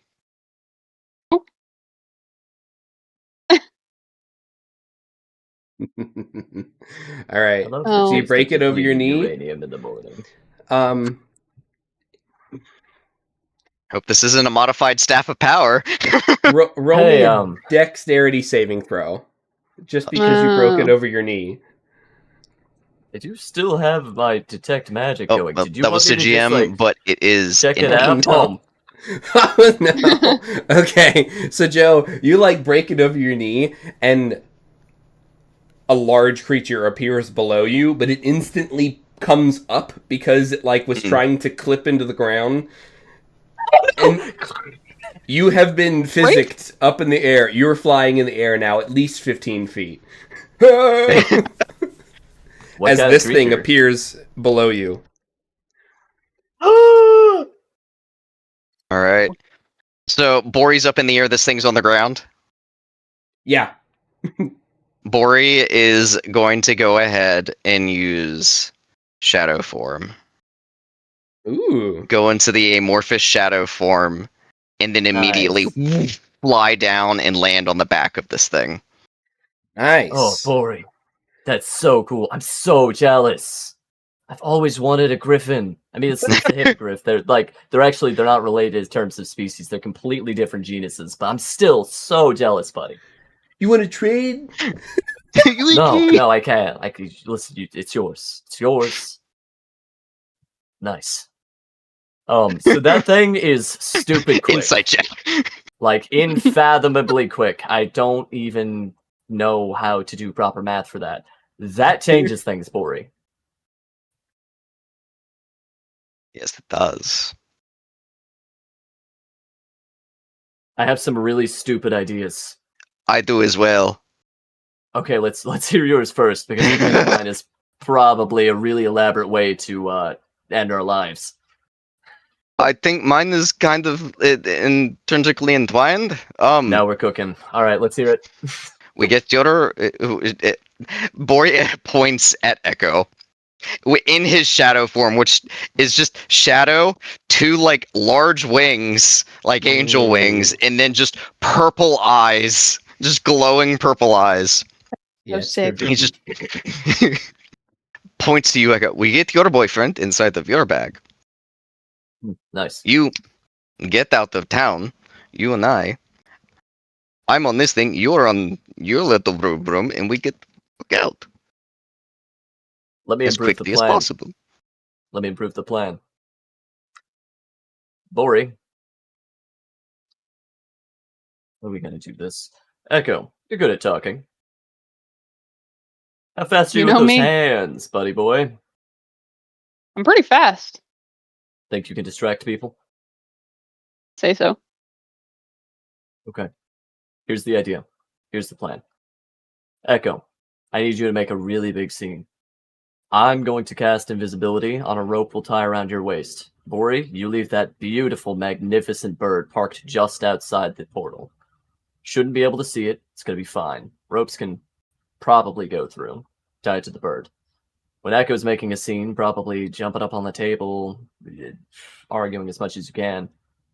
Bori, get that boy in the bag as quick as you can. Get on your mount. Drag Echo out of there as fast as you can. Oh! So. So. Just getting crazy. Hang on. Is this the plan I or the say- backup plan? That's what I'm. This is trying the to- backup. No, this is the backup plan. So wait. So I'm going in with the rope tied around my waist, and then It's am still I open pulling visible. on the rope to signal to you guys when to pull me out? Is that what's happening? This is also under the assumption that the rope will pass through and not be cut. And that she doesn't have true sight. Right? He's gotta have true sight. Like, all I mean, Fae have they're true an sight, all-powerful right? Fae. Why wouldn't they I've have literally true sight? not met a Fae that doesn't have some sort of, like, true sight. Can read minds. It's dumb, stupid. Okay. That's a good point. I mean, why bother making it invisible then? Yeah, it's a good point. Huh. I could just take it in with me as a backup. This is the worst. I can't believe I'm scheming right now. I'm scheming about our supposed to be new ally. Oh, we did bring her son back. Don't count her out yet. No, you're going to have the chance to talk to her. I just want to make sure we're on the same page if things hit the proverbial fan. Right. Okay. Nice bird though, Bori. Bori's going to use Look at Bori that. Boost and reduce the strain by 4. Hey, look By at the 4 that he Drew. just What acquired. model is that now? Okay. Who's trying to bag him? Or is it really going to be a situation of whoever can make it work? I feel like we should have one person dedicated to trying to get him out. The other two need an escape plan. I've got mine. And a backup.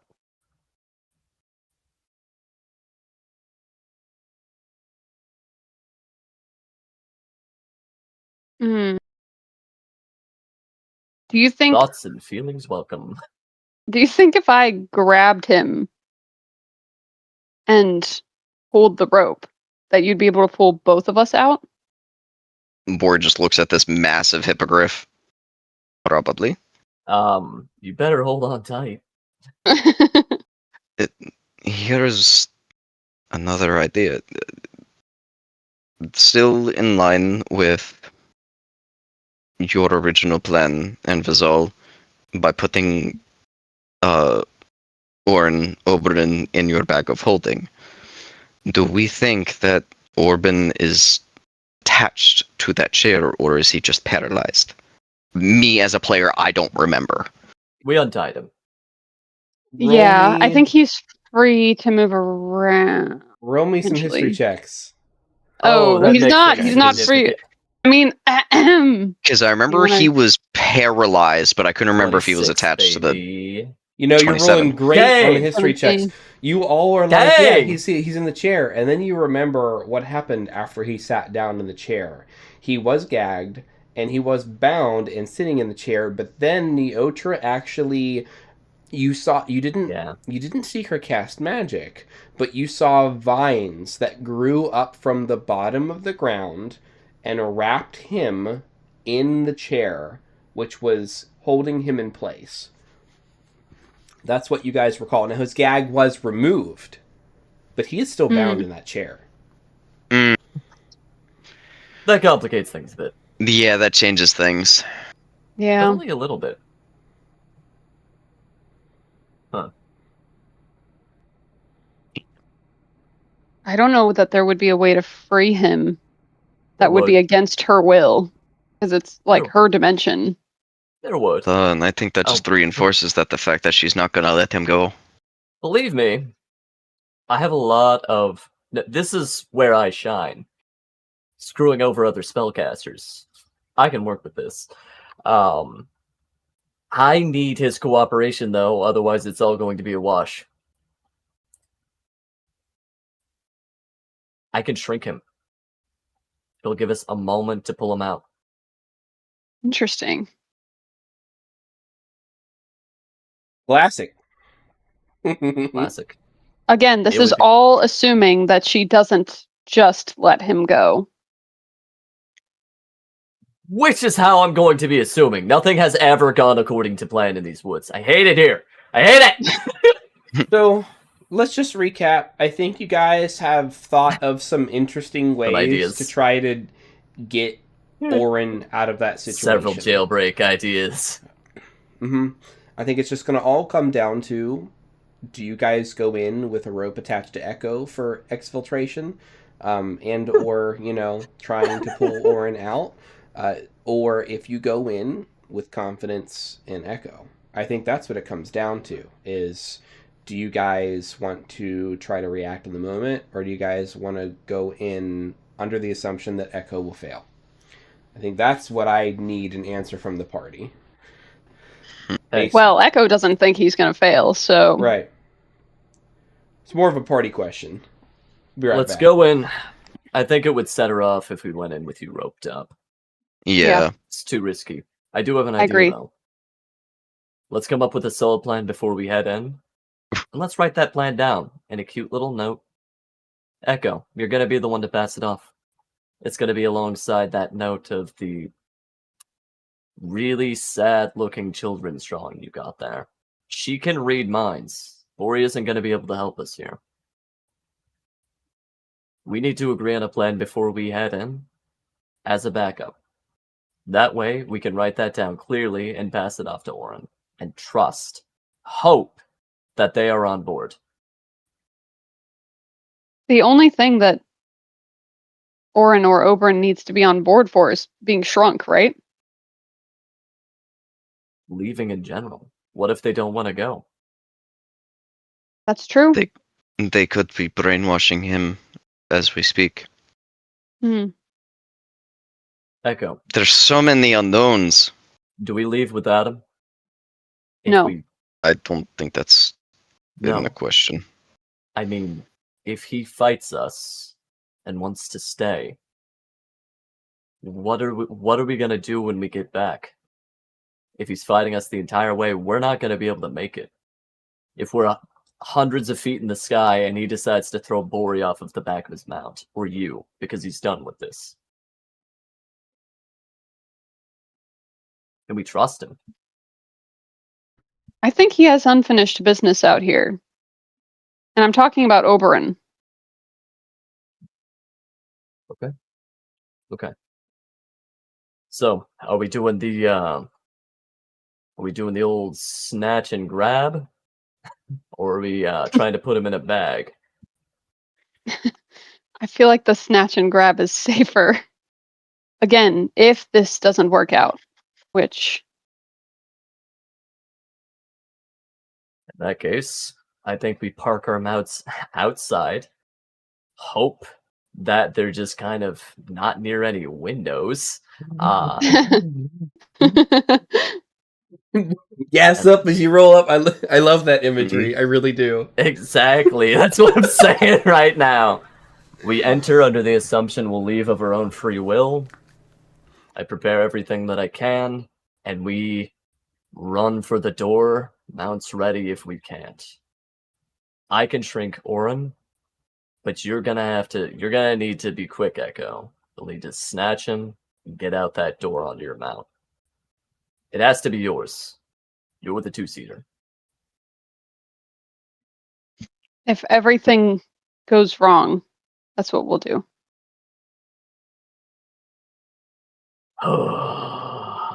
GM, this hippogriff, how many people does it look like it seats? 2? Driver and passenger? The 2-seater. Just like Okay. the one that he gave to Echo. Okay. Alright, This is a really sad drawing. Yeah. Bori's gonna like, I don't Have you figured out who the 3 adults are? Yeah. Yeah. Yeah. Yeah. Bori's gonna unsummon this thing. Put it back in its tube. All right. We've got our plan. The goal is negotiation. And if all else fails, I'll give you an opportunity to snatch and grab. Echo, why don't you work on the note now? We don't say a word about our plan. We don't think about the plan until it's go time. If it's go time. Understood? Right.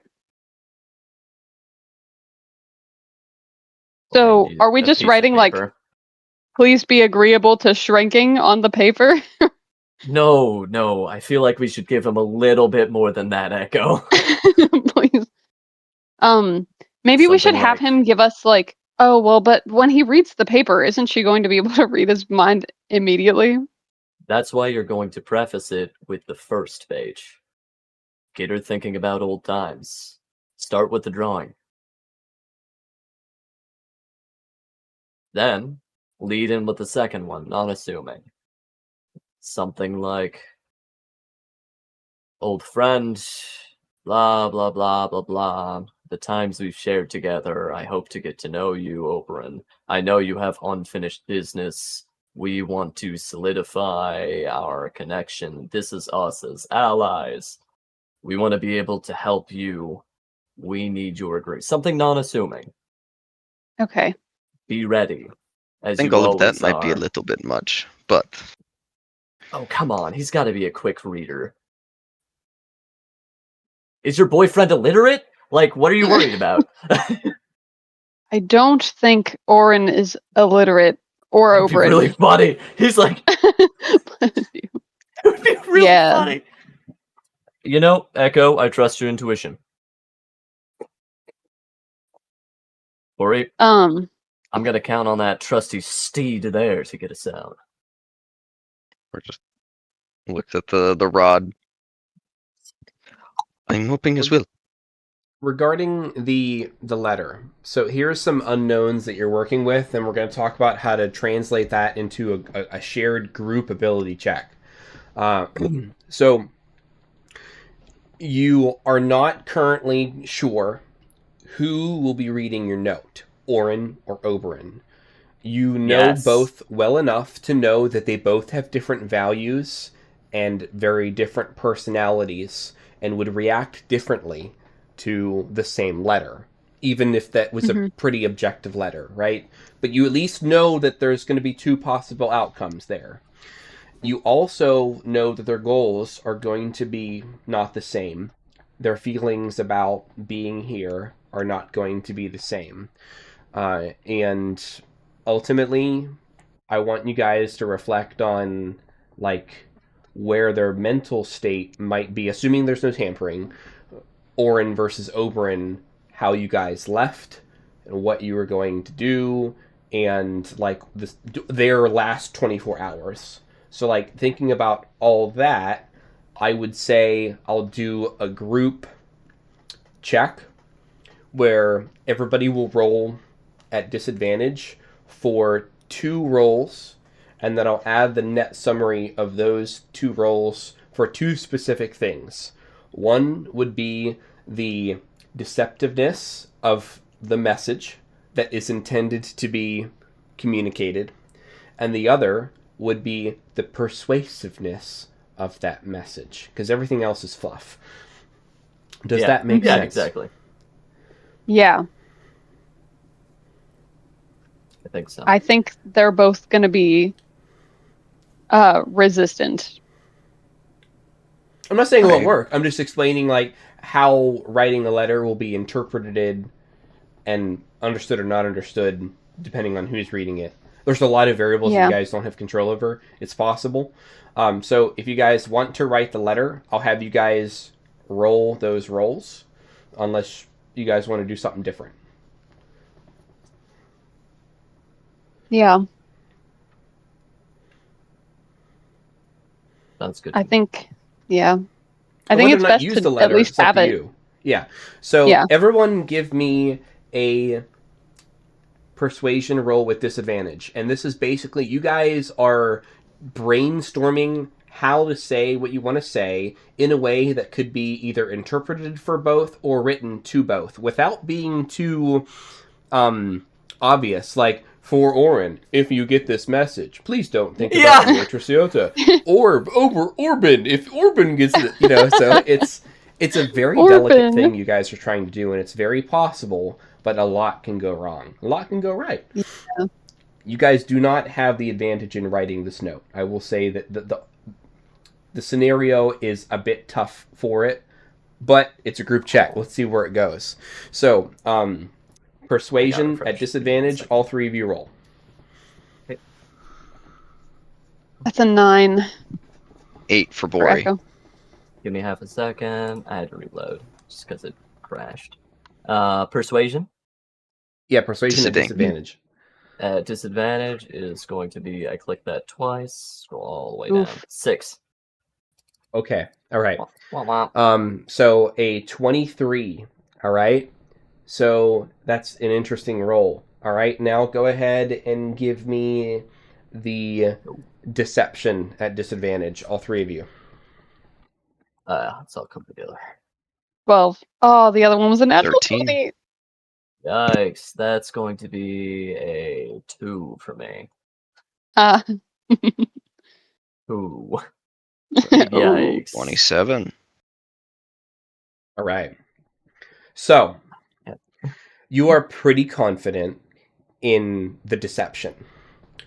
You guys have landed on a methodology that's going to work for both based on what you know, based on what you can control. The persuasiveness, and more realistically, this is the part that you guys are struggling with. Like, how do we reach them in a way that will work? And you have a good argument. It's not the best that it could be, but it's a good argument. That is the piece of paper that you're holding in your plans. It's good. It could be a little better, but it's pretty good. Okay. All right. I don't think this should come from me. Oh God. I don't, Why? because Oberyn is not on the same page as I am. If we get Orin, we'd be really lucky. But if we get Oberyn,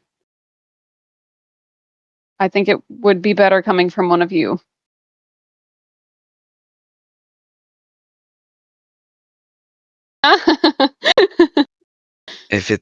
If it is Oberyn, I think would be a little better coming from me. Okay. I wholeheartedly agree. And let's not. He and I have seen a little. We've seen eye to eye a little bit closer than I think maybe you and him looking at you, Amazol. No offense taken. Let's not act too fast, too. Yeah. I concur. So, my next question would be, do you guys want to take a quick break before or after whenever happens? Which one do you guys think?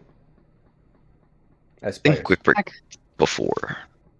You think before? Okay. I think before. Yeah, that way it gives us time to figure out like what it is we're gonna say like in the whole situation.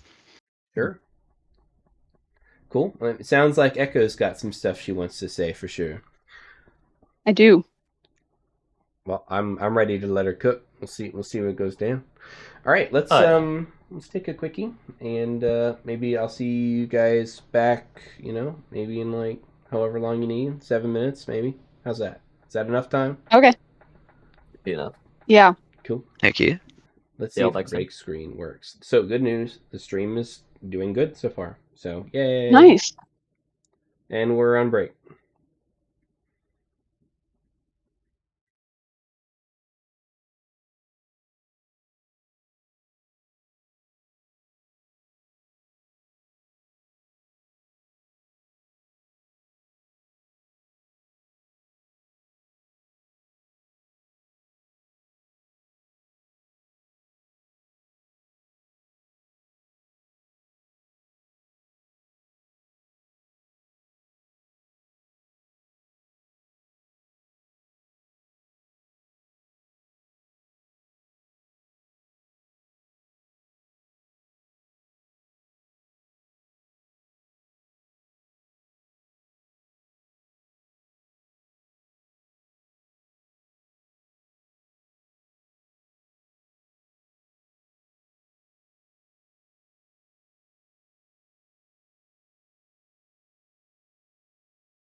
Let's get toasty up in here.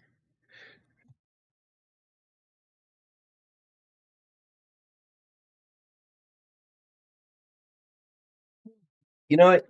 You guys have been blowing me away with your cool little RP this first half of the session. Been liking it. Yeah. For anybody watching that doesn't normally watch, when we're on break, you only hear the sound of the lovely GM's voice. I don't have a way to mute myself while we're on break. I can mute everybody else, but not me. I guess I could just click the button, but I fear I will forget about the button. the forbidden button. Yeah. Keep it simple. Oh, it's a fear. I'm up late at night thinking, oh no. All right, let me take us back. All right.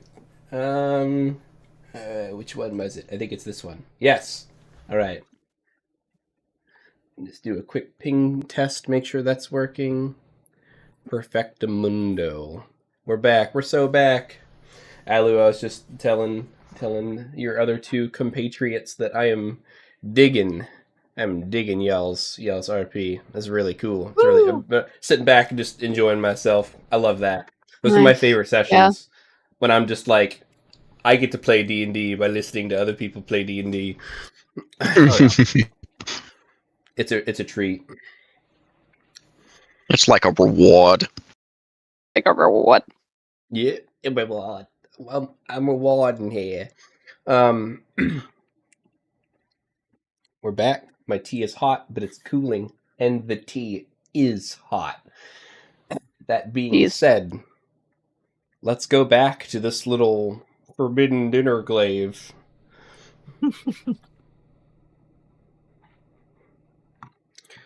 Okay.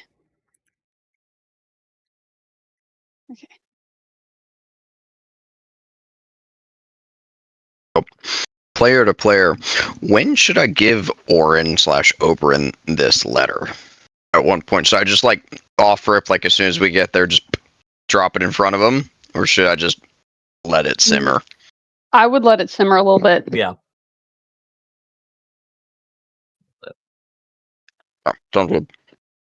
And Vizal, if you want to have an accurate depiction of your current summons, you could delete these guys and replace them with your cool ghost buddy. Oh, I got you. That has 2 HP. Yeah, little buddy. I won't count them out. Good They're point. cool. They do stuff. Okay, here, I'll change this to 2. Boom. Guys, I'm so sorry. While you're deleting that, give me 1 extra second. Yeah, bro. You boo.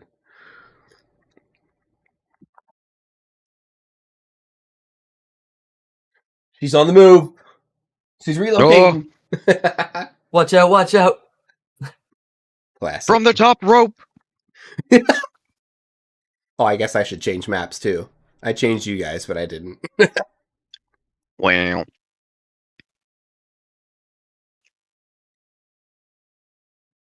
All right, so we get here. How's everybody looking? What's the vibes? Great vibes. The vibes. You know, I won't make you roll for them. The vibes are tenuous, but possibly positive. Okay. Sorry, before we left, I wanted to do one more thing. I apologize. What would you like to have done? I just want to have gathered all of the personal artifacts and piece of Airy Dark and put them in the pouch as well. I don't know if I stated that or not already, but I don't. Just wanted to make sure. Consider it done. Okay, cool. Thank you. And then the scrap armor that has the bag of holding in it is in Bori's backpack. Is this the leather pouch that's non-magical? Echo, that one? Is that the one you're talking about? The one you wanted to put them in, or the magical pouch? I'll put them in. I'll put them in. If they all fit in Airy Dark's pouch, I'll put them in Airy Dark's pouch. There's not much left. Yeah. Okay. Well, then I'll put them in the bag of holding. Yeah. Okay. The bag. Sounds good. I'm Put the rooting you fries on, in the Echo. bag. You got this. Deliver All right, us. so you guys come back to a similar scene. You can see that D'Artanius My and boy. Cassidy Black are chittering excitedly amongst themselves, and the Lantern Thane is just kind of staring off into the distance, kind of looking at you guys or past you guys, but it's always hard to tell. You can see a green-eyed Oberyn still in the chair, still bound by thorns, and Goober no longer has scalpels sticking in him. Goober is still goobering. Goober is alive and well. Nice. I'm gonna get my boy. Sarah remains. She looks at you, first concerned, and then she looks relieved. Master Burb has not moved from Neotra's shoulder, remains perched, and cause for what you assume to announce your presence. He must be a raven, not a crow. Traitor!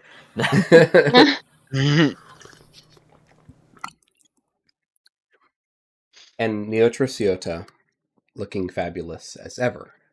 That's all immaculate. She has no right waking up out of the grave that fab. Echo. That's just how she goes. Bodacious. And only Echo. Roll me a perception check with advantage. Ooh.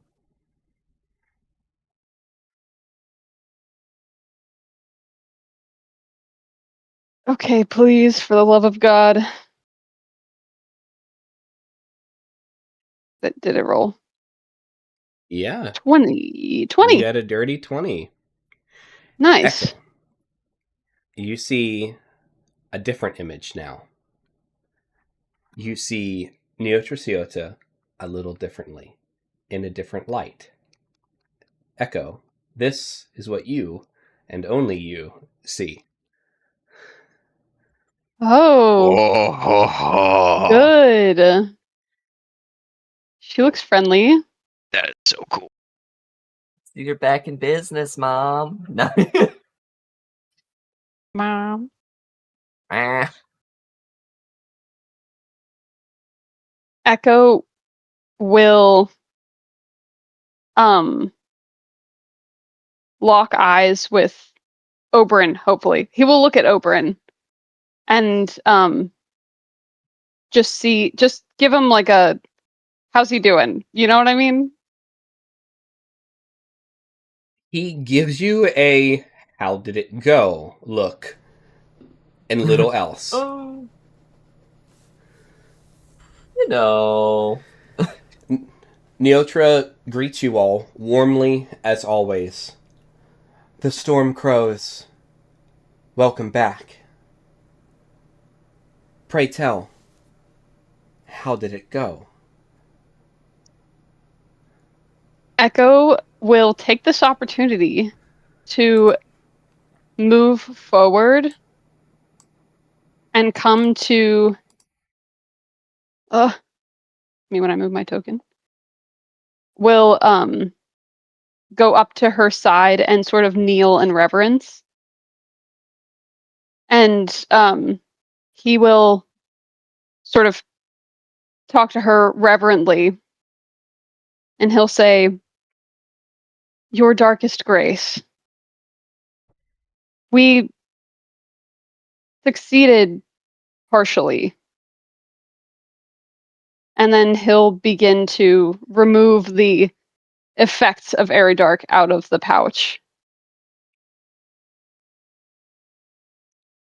All right. So she was drinking something while you were doing this. And before I describe what happens, Anvazal and Bori, where are you at? And just real quickly, like, what are you doing? What are you up to? Just so I have an idea. Bori's gonna come over. So where did we come in from? Like where we are now? Yep. Like from that side? Yes. Okay. Bori will sit here. Nice. Perfect. Got those boys parked outside. Anvizol will probably be calling Goober over, just in case we need to, cut and run. He's Sure. probably gonna be like, all right, Goober, time to go home, time to go to the bag. I got plenty of meaty bits for you, boy. Roll me a quick fate 20 for Goober. Let's just see how good of a boy Goober is. Let's see how good you 16. Not bad. Goober definitely for a second starts like scooting over towards something that looked tasty, and then you're like Goober, and he comes back. Goober. The cat. Exactly. What's the Bori will slime just- equivalent of like exactly blah blah blah blah blah. Mori would just look at Oberon and like give a look of like, how you doing, bud? Roll me an insight.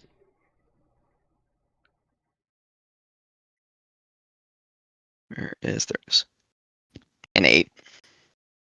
It is hard to read his expression currently. He could be worried. He could be focused. He could be intent. But his gaze is fierce. If you combine all that into one word, you get gears. His gears. Gears. Fierce. Yes, Diva. Yeah. Now, Echo. So Neotra kind of spits up her wine a little bit, but very gracefully. And in fact, Yeah. I mean, let's be real. Quite. It's probably at least a little hot the way she does it. Just, oh, and she just kind of puts her hand to her lips and she holds back a laugh, kind of swallows a laugh as she sees the empty piece of face of Airy Darkwood Light. Mm-hmm. What happened to Echo? We were a bit overzealous. Mhm. And Mhm. as a result, this is everything that's left. And he'll sort of pause and look down at all the scattered effects on the table.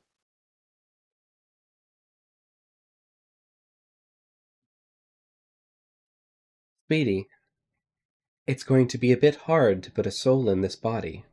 I'm sure you understand that. Yes. I've been thinking about that. And I was wondering if it would be possible to amend the contract. You know, we technically succeeded, but as you can see, it didn't quite. We did what we needed to, and there were unforeseen circumstances. Would you be agreeable to that? She is unconsciously petting Master Burb, and Master Burb just turns and stares and looks at you, and doesn't caw, doesn't coo, and doesn't crow, doesn't say anything, is just looking, and she deliberates on it for probably at least 30 seconds in silence. And then she looks back at you. Disappointing, but perhaps amenable, if the price is right. My dear, and she strokes your face. I am known for many things. I'm not the Archfey of Second Chances, although they are around somewhere in this forest.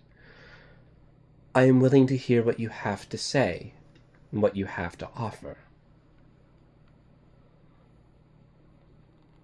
Echo will take a moment and he'll sort of collect his thoughts. Your most reverent Grace. I think that it's possible that we could still find a suitable vessel for Oberyn. In some amount of time, we will be going up against a formidable foe and will therefore have some very formidable allies, we'll say, at our disposal. So it's possible that another vessel could be located. And if another vessel is not located in the time it takes us to go up against this formidable foe, I'm willing to offer myself as a vessel for Orin.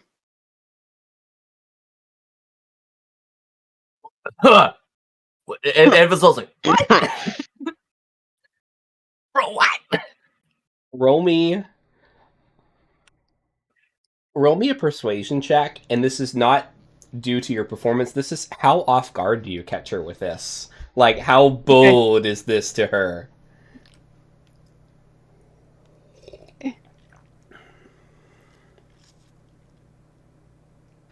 Dirty 20. She spits a little bit more wine into her cup. Hotly. Do you know what that means, Echo? You would offer up yourself.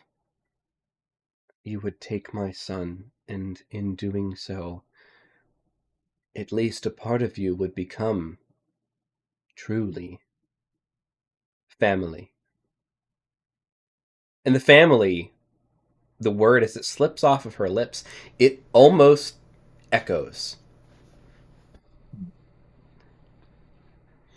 Echo will reach out for her hand, and if she offers it to him, well, actually, he'll just reach out for her hand.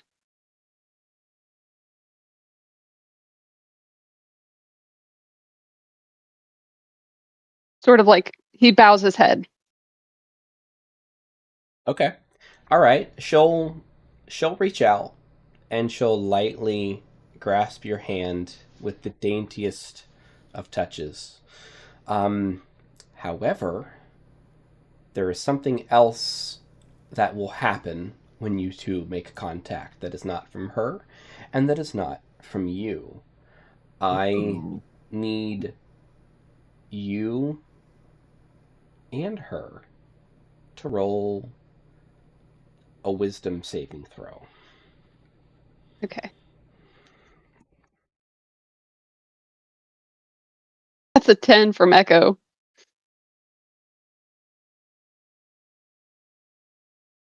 Let's see. Let's see how she's doing in the state that she's in right now. Where's her character sheet now that I whooped up from her? Whoa. Ooh. Nice. We love to see it. So, she natty. I will say with your 10. Let me think about how to explain this. I wasn't expecting you guys to Dutch, but this is actually pretty cool. I'm trying to restart my music because it was a really good track. I want that back. I want that Give me track that. back.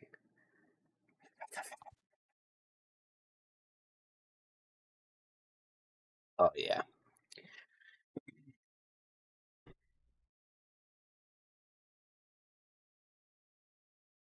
To you, Echo, you see this antler deer skull that rests on her head glow with iridescent, magical, pure light. For the briefest moment, it's not blinding, but it softly hums to your touch. And then what Anvisal and Bori and everybody else in this room sees is the same thing, but they see what's behind Echo. Inside Echo's backpack, a similar light hue seeps through the folds of this rucksack as you all see something outlined in light on Neotra's head, illuminating at the same time in the same way as the crown in Echo's backpack. Echo, you feel something speak to you that is not Neotra. Something older. Something possibly more powerful. It's like creation, the earth itself, speaking to you. And you can't quite tell what it says, but it sounds like an old friend.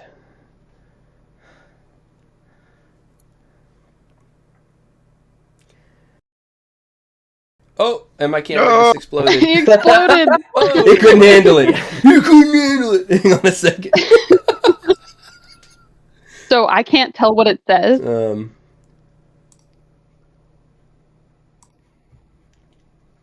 All like not even close. Simba. Sorry, what was that? I don't understand it at all. It's like not in a language I'm familiar with, or I can't hear it. You can hear the words, but you don't understand the language, but you can understand the tone, and the tone is friendly. It's good. I feel happy about that. Okay, let's try this. NVIDIA broadcast has been crashing a lot lately, so you guys get to see the Christmas clutter behind me. Nice. I've been caught in 4K. Fair. Witness me. Oh no! No. Oh no! You can see Gojo up there, just giving me strength. Oh, yeah. The stream There can't he see is. it, but you guys Gojo, can. give me strength. Nah, I Gojo, give me would. strength. Oh Lord. Nah, GM. So, sorry about that, but yeah, so that's what you see, and you lock eyes with Neotra, this woman that you have sought after, and she looks at you and she smiles, and it is a pleasant smile. You can feel it too. The crowns call to each other, Echo.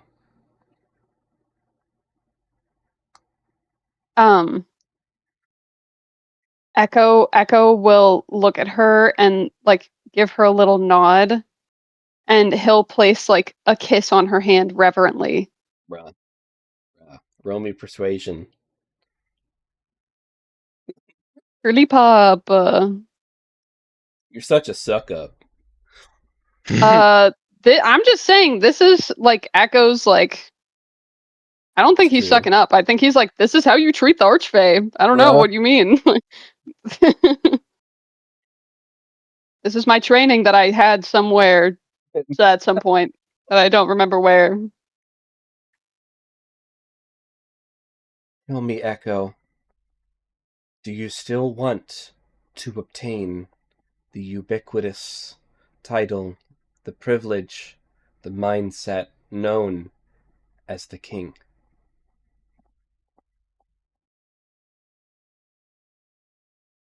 If we can find a way to salvage everything, then I will do what must be done. As she smiles. And before she continues, I want to pan back to Alu and Bori and get a real-time reaction from them on what they saw. I'll start with Alu. So you saw that Okay. flash and the resonance between Echo's backpack and this like spectral outline of a deer skull on Neotra's head that wasn't there before, and now it's gone. Nice. Edelzol doesn't say anything, but his face says everything. His face says, "The hell was that?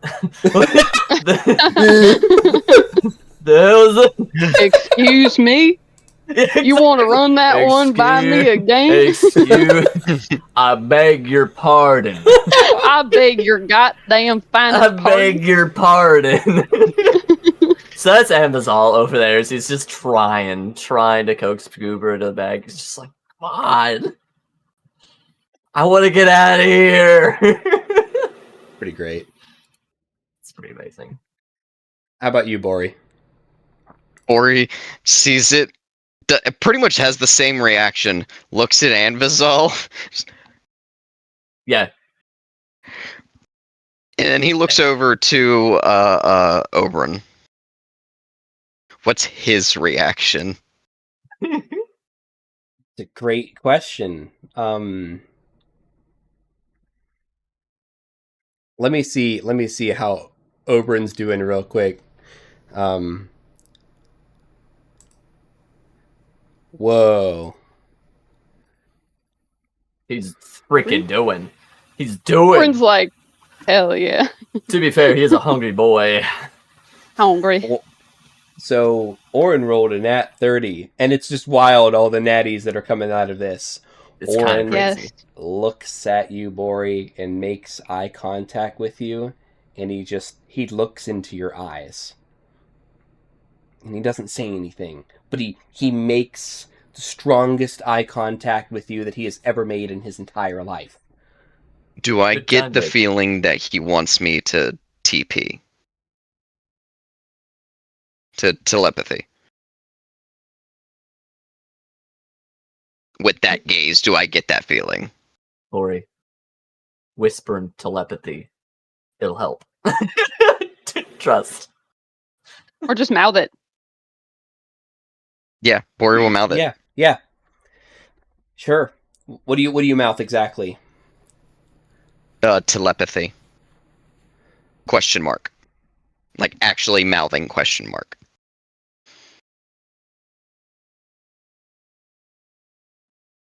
That's what it gives you back. He mouths no. In the Paper. confusion then, Bori is underneath Roll me. the table. Oop, good. Roll me a perception to see if you can Perception. translate this next word. Okay. I love that. I am going to add a +3 to this. For my pressure points. Perception. As a dirty 20. You're pretty sure he said mine. Mine. Yeah, I thought so. Yeah. I told you, he's a hungry boy. Hungry. All right.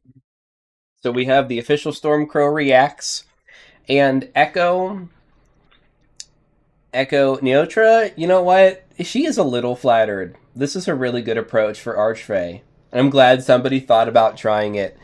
She actually offers you a seat, the best seat in the house, actually, her lap. And she pats her lap twice and asks, would you like to hear a story? Perhaps a folk tale? Would you like for Christmas, little one? Echo will It's important. he's already like on one knee. He'll just like scoot closer on both knees and just sort of lay his hands on her lap because the Fair. thought of sitting on her lap I Too feel like much? would Too much for It would Echo. weird him He'll out. do the anime nosebleed. Well, All right. Well, Neotra says it's story time. And she gestures to Anvasal and Bori to seat if you're not already sitting. I didn't ask, so I don't know. Yeah, Bori's already seated. I think they're She sat. motions Yeah. you all to come closer. Great. Nah. Bori will get up and he'll move a seat closer to where Sarah is. Mm. Sarah. And Sarah. he'll pick her gem up. And he'll Hey. place it in his lap. Nice. That's a good call. Nice. Our lawyer needs to see this. Mm. Yeah, I'd like to have our lawyer present, GM. Incredible. And she Uh, she looks so content. Yeah, I'll come to your side. And she Boring. looks at you all. Long before the courts wore silver and thorn, before Seelie smiled and Unseelie scorned, the world was young and wildly grown, and nothing yet had learned its tone. She strokes your hair, Echo. For life ran fast, and death ran thin, and neither knew where one should end. The forest choked on endless green, the voids lay bare where none had seen. Guys, this is going to be like a 5-minute story, so just set expectations. I'm buckling in. Heck yeah. I'm putting into chat what Bori is doing. All right. Ooh, I like that. So those who watched the world's first breath spoke not of war, nor spoke of death, but forged 2 crowns from root and bone to teach the world to stand alone. 1 crown was born of antlered grace, of growing things that claim their place. It sang of birth in seed and form, of gentle sun in patient storm. It healed the land, it shaped the wild, it made the broken world beguiled. Yet left unchecked, it learned too late that endless growth devours its mate. And you can feel her just grab your hair just for the briefest moment. Not enough to hurt you, Echo, but just enough to, emphasize, right? This crown they named creation's call, the queen's own burden, gift and thrall.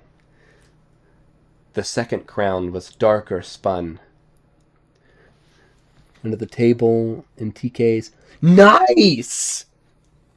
Nice. Bori using invisible force under the table. Ooh. And TK is the letter to Oberyn, like the slick high schooler passing notes that he is. Dang! Oh, yeah. Sheesh!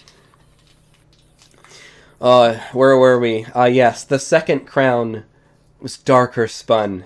From ore and grief and roots undone, it knew the truth few dared to keep, that some things rot and some must sleep. And she's telling this part of the story, Echo, to you. Maybe you missed it.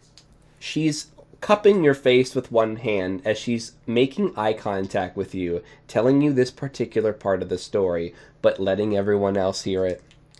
This crown they named the Undone's due, the king's hard task to see things through. These crowns were never meant to part, for one must temper the other's art. Creation sings, undoing stills, but together bound they shape all wills, Echo.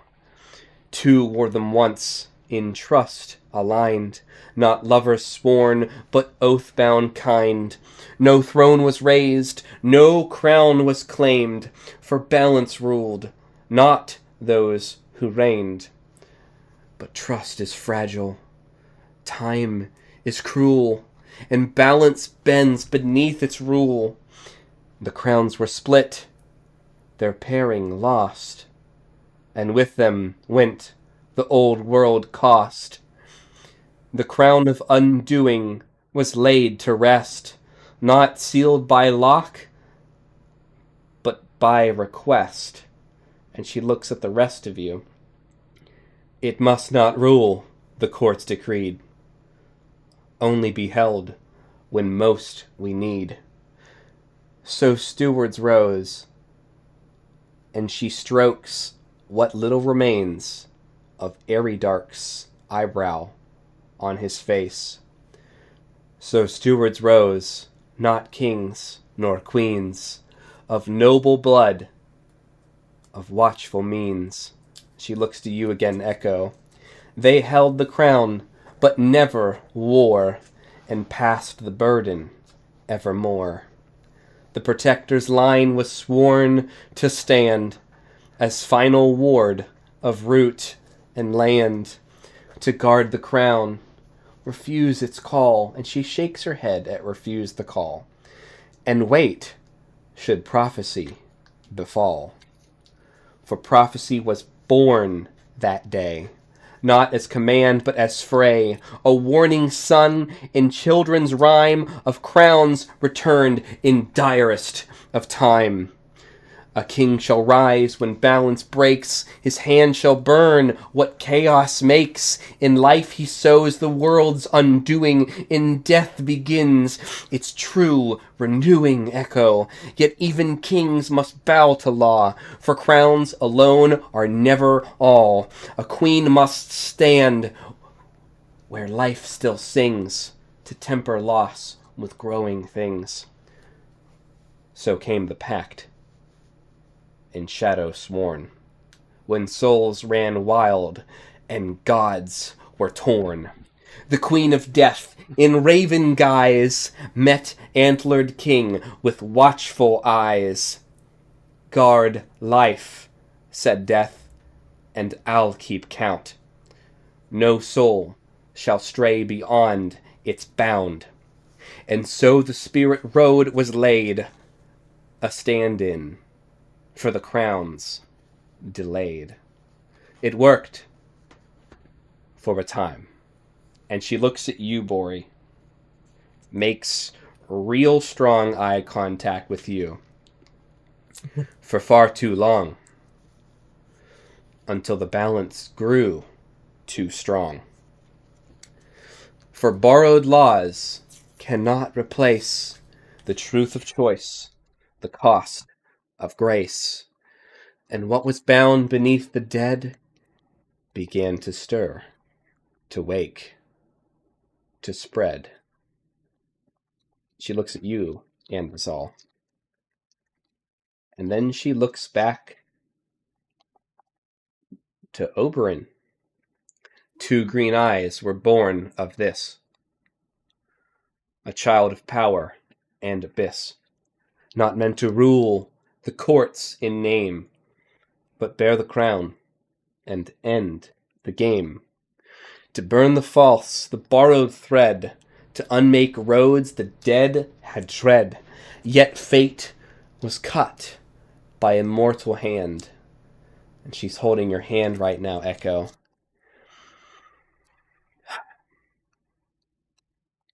And flaw was born where none had planned. So blue eyes walked where green eyes should, and choice replaced what prophecy could. And here the tale grows thin and strange, where old stories hate what dares to change. Some say the crowns still wait en route. Some say the queen still guards her suit. And she looks. The deck of cards isn't here, or else she'd look at the deck of cards. Hey. It actually is. No, she's got it. Yeah, It's I just would have it's it. just I would empty have now. it. It's just empty now. Yeah, yeah.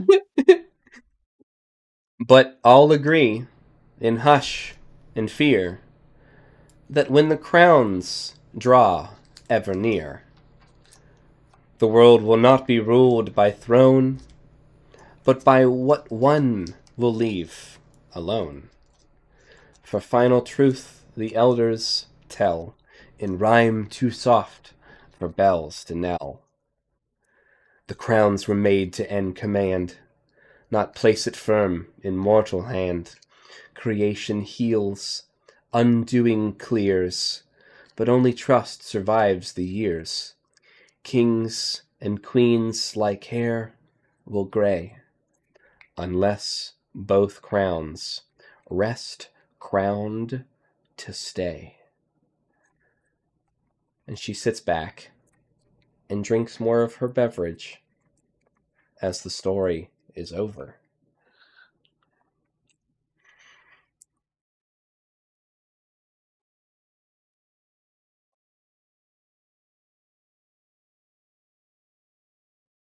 Echo will look up from like where he's sort of laying in her lap, and he'll just say, "It's a beautiful and tragic tale in some ways." Also, what makes it tragic? Well, the fact that this fate controls, that it prevails. It's a little tragic, don't you think? But beautiful. Life is tragic, Echo. I've been dead for the last 40-some years. True. But we have a new chance, Echo. At so many things. At so many things that we failed to do. And she looks at Bori when she says failed to do. Echo, Mm,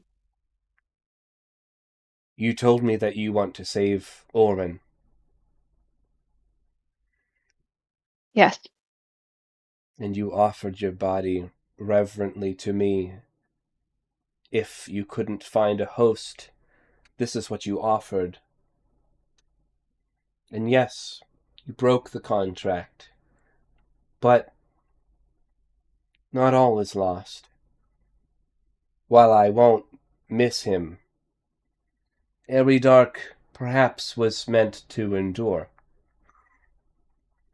But this has come Yeah. and gone, because you have shown me a different way. You have completed your next quest before I even gave it to you. Put on the crown, Echo. Be the queen, be the king to my queen. Join the crowns together. Balance creation, the crown of creation, with the crown of the undone. And you will have the power that you need to destroy the spirit continuum yourself and not risk Orin's life. Orin and Oberyn both think they know what they need to do. Those who are scholarly, those who know magic, say yes. Well, the opposite of the soul and the spirit is death, and how to destroy death is undeath. Yes, but there is a more pure form of the undone. And she looks at your backpack.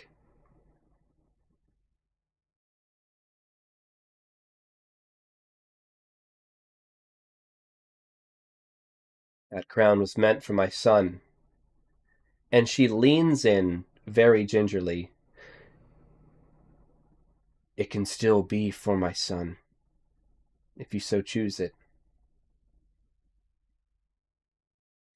Or it can be just for you, if you choose it.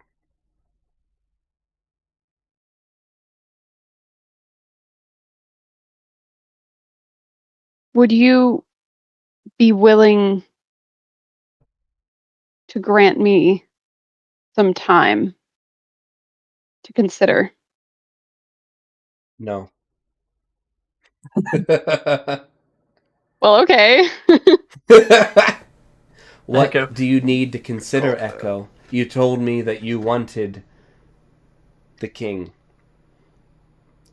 You have taken the crown from the one who guarded it until the time was right. And now you have it. You have the power to achieve everything that you desire to achieve, no more, no less.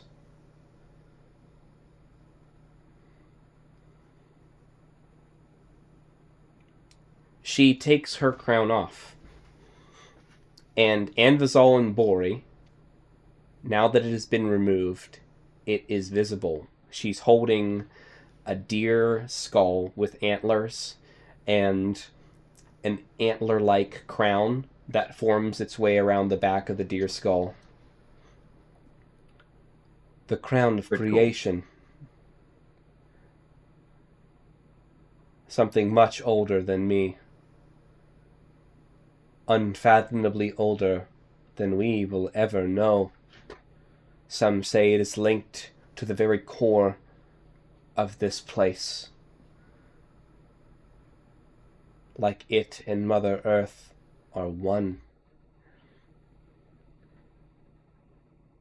And I am the one who holds it now, and who wears it. But it is not complete without yours. Echo, I ask again, do you want to save Orin? Yes. Then why do you hesitate? This is the path. This is what you wanted. Why do you not take it? Echo considers for a moment. He thinks about sort of. He thinks about everything that's transpired. He thinks about the crown.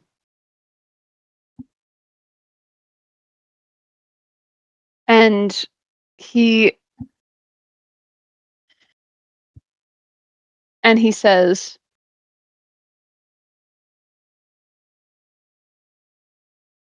a lot has happened within a very short period of time. I want to make sure, before I take this power on, that everything that I wanted to do before has been done. What more do you have left to do? Well, for one, my friend has a wedding to attend. He sort of considers, he says, I recognize that a lot will change in the next 2 weeks. I want to be able to get everything straightened. Everyone safe. Everyone back to where they need to be before I take this on.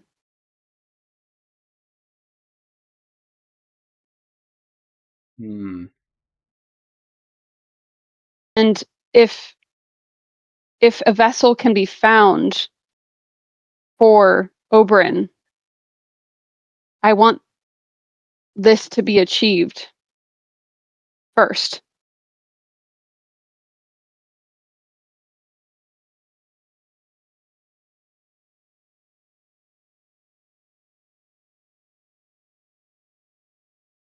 She looks at you, puzzled.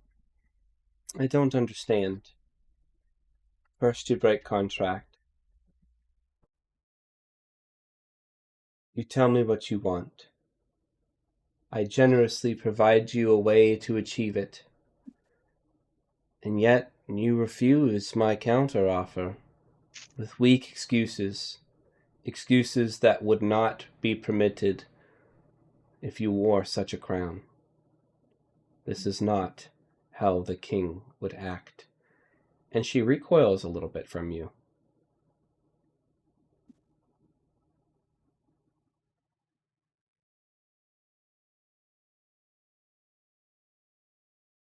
I will not make this offer again. Become the king. and take the power to save Orin and your friends, or find another way. And know that our relationship will have changed.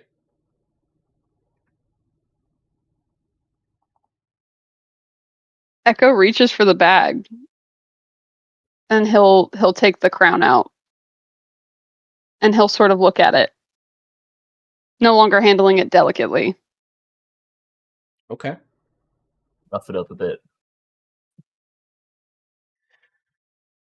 Let me think on that.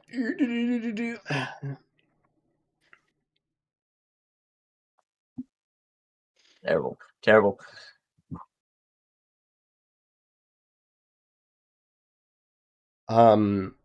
When you're touching it without clothing, right? Like barehanding it? Yes. It doesn't Oh, fight dang. you. It actually, like, you feel a sense of relief. One who is worthy. And that is what you hear.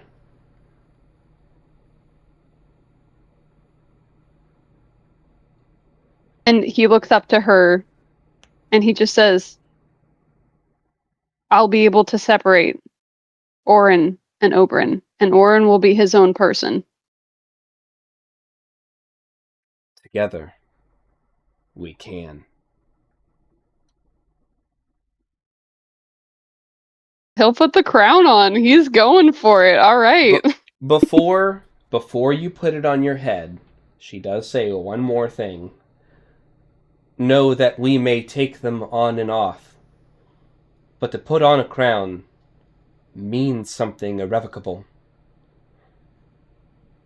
Symbolically, contractually, spiritually.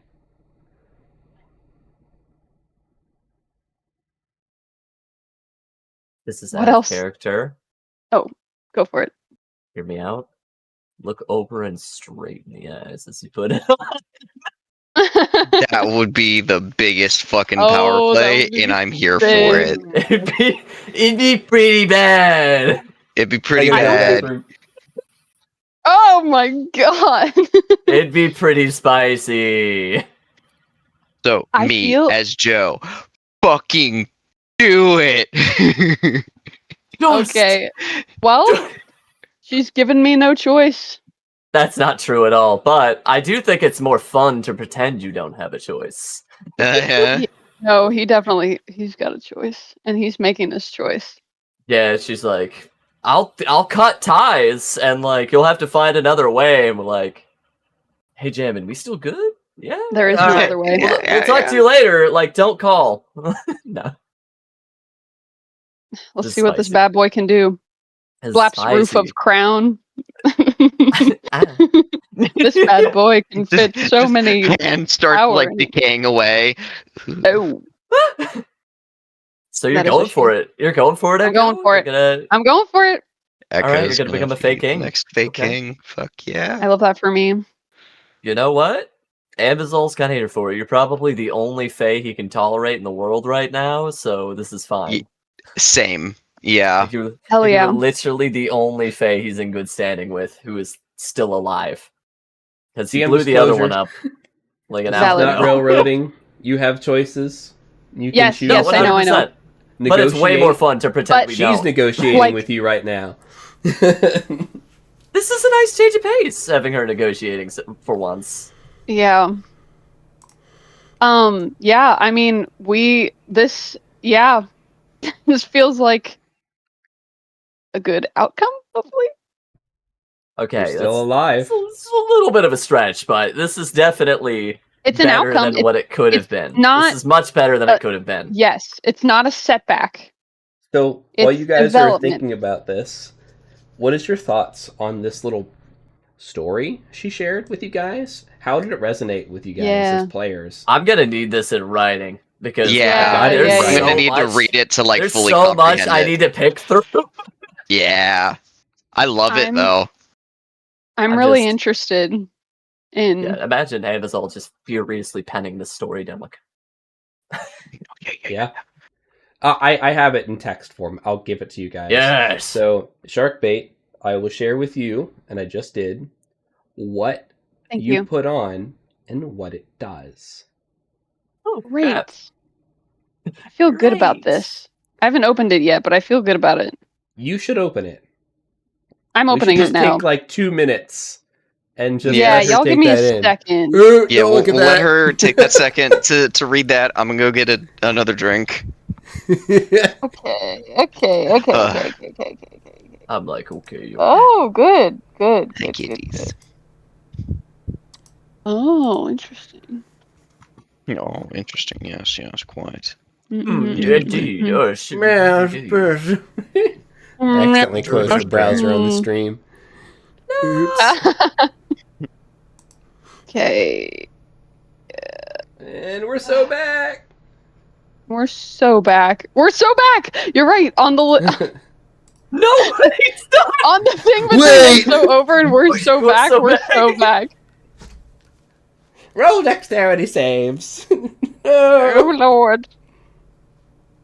Okay, great. Good.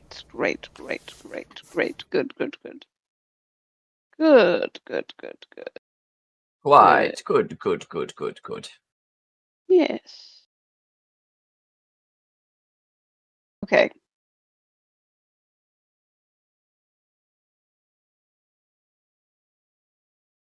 Okay. It's gonna take. I will probably. You don't have to do anything with it right now. I just wanted to share with Thank you like what you're dealing with, because it might be assuring or it might raise questions, but like I this have is what questions. the crown would convey to you as soon as you put it on.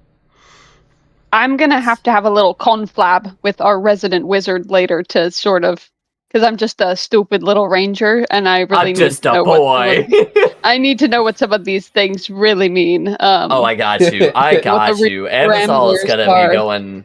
He's actually gonna be changing his spells up a fair bit when he gets home, because he's like, I could just blow things up. Bet. Okay, we're so back. Yeah, it's a word. We're so back. She stands up and puts her hands on the table and yells to D'Artanius, "Prep the table." And he's like, bro, he pulls white linens, what looks like from his drawers, but they are endless Artanius. white linens operating sheets. He's beautiful. And like Damn. magically, he covers the table. What's in your bag of holding? A lot of linens. A lot of linens. These are Linens briefs in your of holding. There you go. Briefs of holding. Honestly, kind of here for it. Fruit of the holding. I've heard of the holding. That was a good Terrible one. jokes could be made. Yeah. Terribler. Back of the loins.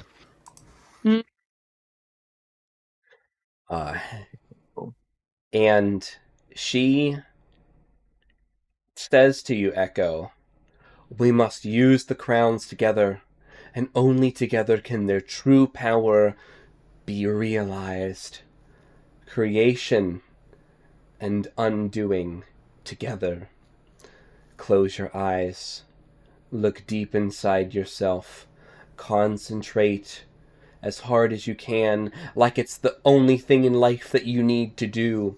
Visualize the one that you love, Orin, the cut that should never have been, my son, your other half, your person. Visualize him. Visualize him separate from Oberyn. And roll me a fate 20. Please. Wait, can I hang on? This is a fate 20. This is a fate 20, but I'm open to hear what you have to say. Any chance at all that this counts as a no. This does not count. Okay. Okay. Here we go. I was gonna say my bag has some. This is not for the end result. This is for something else. We're gonna make a series of rolls here. Okay. Okay. Go I feel ahead good about and roll that. me the fate 20. That's Wow. Oh my god. Echo! What It's is always the ever- lower! The spicy lower! If there was ever a time. That was really cool, Echo. It was meant to be. Listen, the fates has spoken.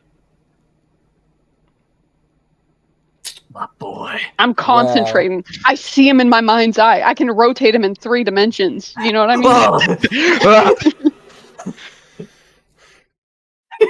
Not just Orin, but Oberon too. Oh shit. Horizontally spinning Orbin. This is gonna be Incredible. crazy. Yeah! Oh my god. I'm so excited for you! Holy shit. Or I'm so sorry! I don't know which one yet! No. Mm. You can see. So I'm going to tell you what this nat 20 was for. Oh gosh, I don't know how to spin this to you guys. This is the wildest thing. Oh no. No, it's wild. So Okay. she starts using her crown of creation, and you see that these vines that had been bound to Orin begin to unravel and slowly lift Oberon up. As she assures Oberon, "It's going to be all right, dear. You will get what you have longed for. An Echo and I will save you from yourself." She said, she's that kind of Uh-oh. crazy. but it's going to hurt. And it is up to Echo how much it hurts. Your life Oh.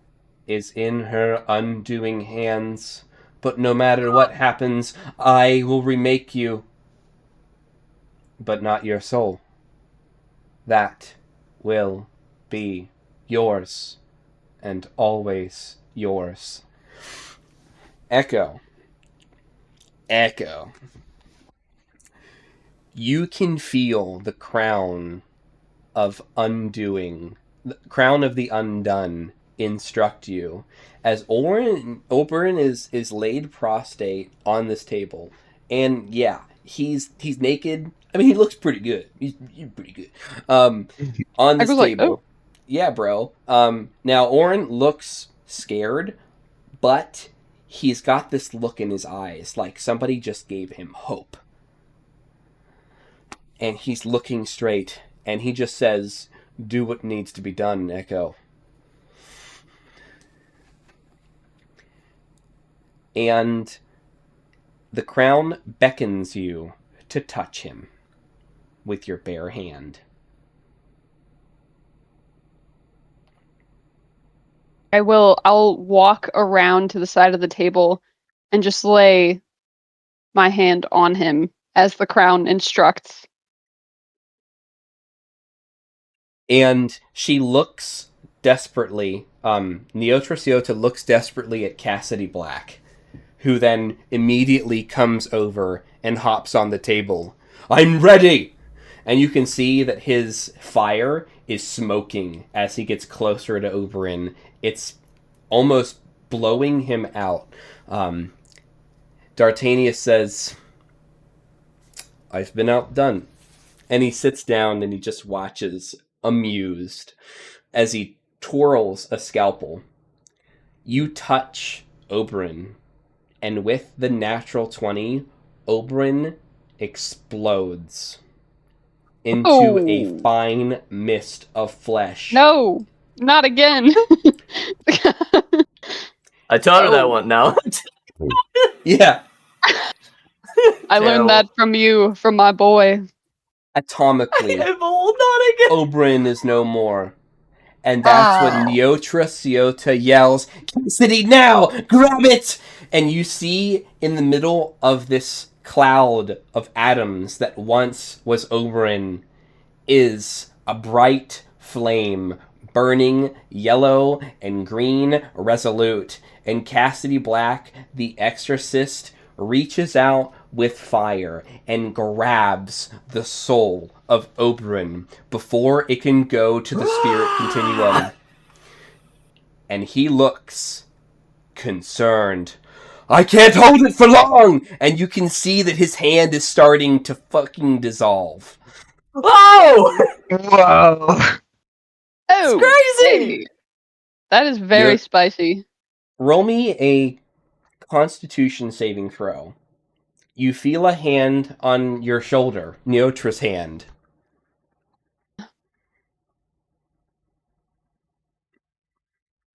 16 is enough. You feel her knees go out from under her. She's leaning on you for support as she closes her eyes and draws on the power of the crown of creation, and you see those atoms remanifest, and you see the cloud billows. Cassidy is screaming. Cassidy is dissolving on this table in front of you as he's barely able to hold on to Oberyn's soul. And you see two bodies begin to form. Bone, ligament, tendon, muscle, and the skin pulls itself up from the earth around. And you see these two bodies perfectly identical, perfectly the same, blue eyes and green eyes.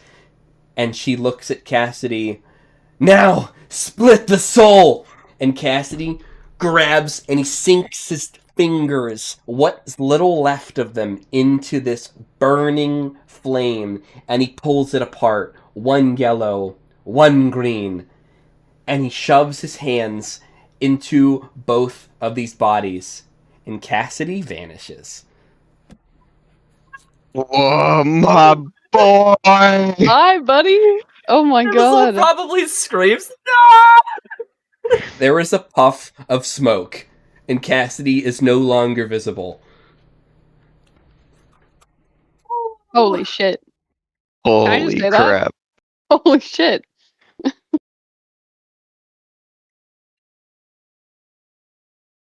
You feel that Neotra regains her sea legs. Yeah, he would have been supporting her with Pour one one hand. out for Cassidy. Yeah.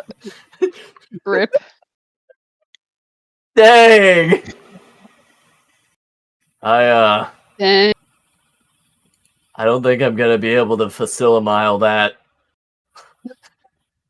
No. Is it what, like, is everything just, like, quiet now? Like, is it just Neotra nothing else just is sits. happening? Give me a moment.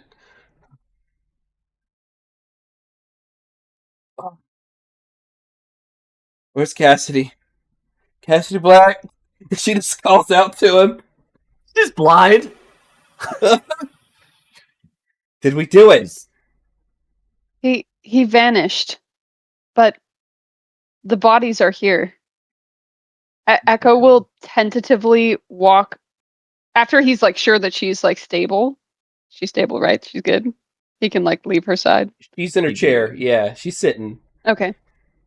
Echo will walk over to the no longer Orbin, the Orin with like the gold eyes or whatever, and he'll just like lean over the table and just like look at him and just see if he's like breathing or like. Roll me a perception check. Or Brother. Bori will do the same thing, but go to Oberon. Okay. Roll me a perception check. 19. Not adding a +3, but 16. They're both breathing. You can see their eyelids fluttering. They might be dreaming. You did it. You did it. I think they're alive. They're alive? Question mark. I think they're alive? Question mark. Orin? Give them a moment, Neotra. She's gonna see if she can do anything for Cassidy. Yeah, is Cassidy good? Cassidy is vapor. I mean, Anvizal might wasn't try Cassidy something vapor to begin with? for Cassidy as well, because he's got a few more not phylactery options here. They can try and trap that boy. You think I'm kidding? I am not. He's still got that ancient Stardust crystal. It's free real estate. It's free real estate.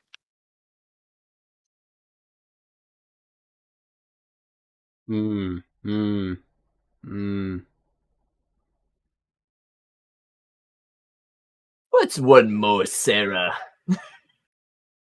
Oh Lord! Now we have two To lawyers. my collection. Now we have an exorcist. Hell yeah! That is all he's trying to make them connections. Trying to get them We're so connects. back. If it's a My thing. God! Let me think about this for a second. There's no rush. Yeah, His- take your time. His I'm essence isn't reeling. going anywhere.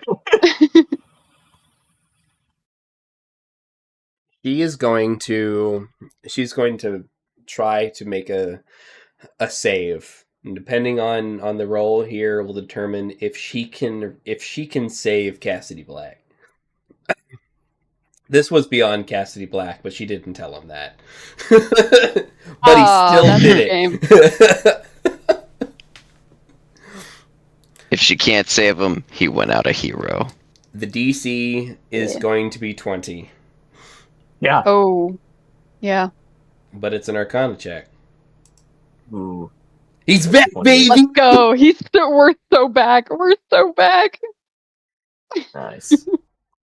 So, she disappears for a hot second. She just... Let's see how long she's gone for. Hey, how funny would it be if she comes back and we're gone? No. You guys could be. I mean, Oh my God, damn. unless she comes you back guys out, we're driving leave off on our Harleys. right now. Yeah. We just rob Oberyn and Orin and just leave. Get the fuck out. Dude, It'd be Darth crazy. would laugh so hard. He would do the Tom Cruise laugh. D'Artagnan would help us, I think. He's Ugly. that kind of crazy boy. He totally would. D'Artagnan would be like, "Don't forget your satchel." Don't forget your scalpels. He's throwing scalpels. Yeah. Why is he Yeah. such a dick? Yeah. She comes back, slightly aflame. 30 seconds later, she Whoa. reappears, and you can see steam and smoke smoldering off of her body, and her clothes are singed. And she has an ember of black and red fire in the palm of Aw. her hand. He's just a baby. He will owe me so dearly. And she just, like, gives you all a look of, like... Neotra, do you need I a like vessel? No. But he will need quite a bit to compensate me for the bargain I just made. What in the nine hells was that? Or I Yes. guess what in the What Feywild? in the nine hells? Where in the nine hells was that? And I shan't return. Evisol's just taking note. He's like, Oh, I think she just went to hell for a second. She just do that. All she of could it. just do that. Okay, He's duly noted. Yeah, he's just recording all of it right now. He's saying Also, do they have their arms? Who? that's a crazy Who, question. Cassidy? Both of them? No. Orbin. No, Does we don't Orbin- care Oh. about Cassidy. Do they have So- both of their No, hands? I care, but I do care, but I'm just I will curious answer your from question. the transformation. And this That's is actually a good purely question. up to, you. How did you envision them? Oh, frock. Oh shit! He probably Echo, would. please. He Echo, probably please. would have envisioned them the same, one with green eyes, one with blue eyes, but the them that was the majority of the time that he spent with them in the past few weeks. So Oh, both arms perfect. intact. Oh, perfect. If that is how you envisioned them, that is how they came back. Not by your Perfect. power, but your image as a blueprint for Neotra to use and I- create. so Nice. this is terrible. but just like the whole mind's eye thing. I like to imagine Orin comes back just immaculate, just fabulous, like beach body. He just like perfect. there's one Oberyn difference. comes back as like a crazy twisted gremlin version. Oh my god. He's got There's one difference between the two, and it's just Orin has like a just pristine six pack, and Echo's like, nice. Yeah, Oberyn is like a little he's a little He's like, chunky around he's the- okay, yeah, He but comes back with a but- 30% BMI. Yeah, he's getting a little. oh, he's old. alright. No, he's fine, but Orin though. Yeah. Orin, though. Just kidding. Anyway, Can we That make would've been- that a that's thing? funny. Can he just be permanent beach bod Orin now? I can't do that to my IP. No. I'm so sorry. no. That's what I mean. Honestly, perfectly valid thing to say. Maybe give him like 3,000 years and a lot of bad marriages. Oh no! Oh, buddy. No. In all hopefulness, he's only gonna have one marriage. Who knows? Bring her Yeah, bring her back. Bring her back. You guys, Yes. yeah. Yeah. Yeah. Anyway, good. Yay, Cassidy. The smoldering tiny flame that will probably become Cassidy Black again exists at the corner of the table, not bothering anybody. And Neotra gets over her inconvenience and looks back at you all. You did well, Echo. You did well. And Oberyn wakes up. And he sits up. I didn't feel a thing. What happened? Oberyn. Or just looks at him and smiles. Welcome back, bud. Echo Just looks Echo around. will Pinches himself. Go ahead, Echo. Echo will look at him and shrug, and he'll just say, "It worked." He looks at you. I don't know if I should be happy, ecstatic, mad, upset, or maybe all of them. You took my crown, Echo. That was mine. And he looks down and realizes that he's naked. Kind of pulls some of the operation sheets across He gets himself. the fruit bowl. No. Yeah, he gets the fruit bowl toga. He makes a quick fruit bowl toga. Let me Oh, see no. how good his toga skills are. Imagine. Let's do a dexterity. He makes a Wow. toga. Wow. He's Ass holding is it still in hanging place out. with some goulash or something. Yeah, his ass is definitely hanging out. You guys are just getting mooned. Bori and Anvil are getting mooned. You I didn't know if you had it in you, Echo. And there were some times I kind of wondered if you possibly hated me. But you gave me my body. And he hugs you.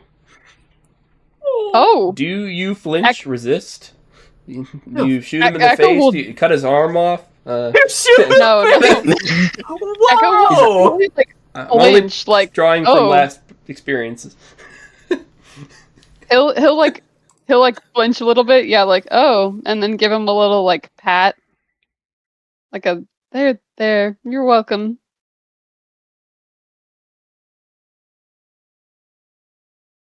He looks at you and says, we did make a contract, if you remember. And he smiles warmly and he says, it still stands.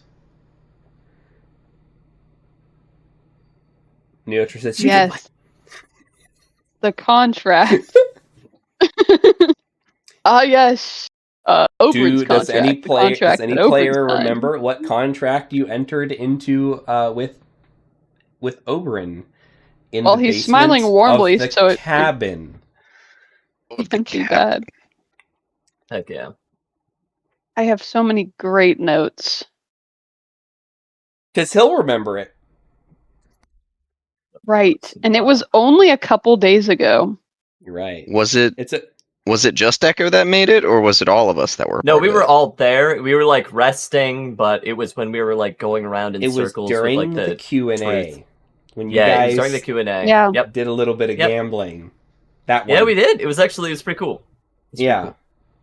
Don't ask me about specifics, but can I roll history? Because there's Sure. no way Yeah. Anbo would for core. And There's no Azal, way. roll me a history check, because you seem to I remember the got you. circumstances pretty well.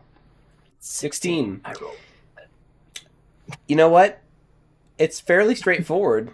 He promised to protect you all until you got into the spirit continuum.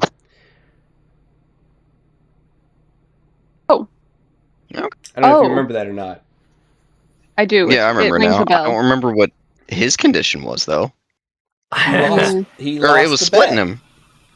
Yeah. No, it wasn't even that. Oh, So he lost the bet. That's right. when you guys were like, well, let's gamble on the stakes of the Q&A. Whoever breaks it first has to do something that the other party wants them to do. Yeah. And you guys And were he broke like, it. well, why don't you guys just, why don't you help us make sure that we get there?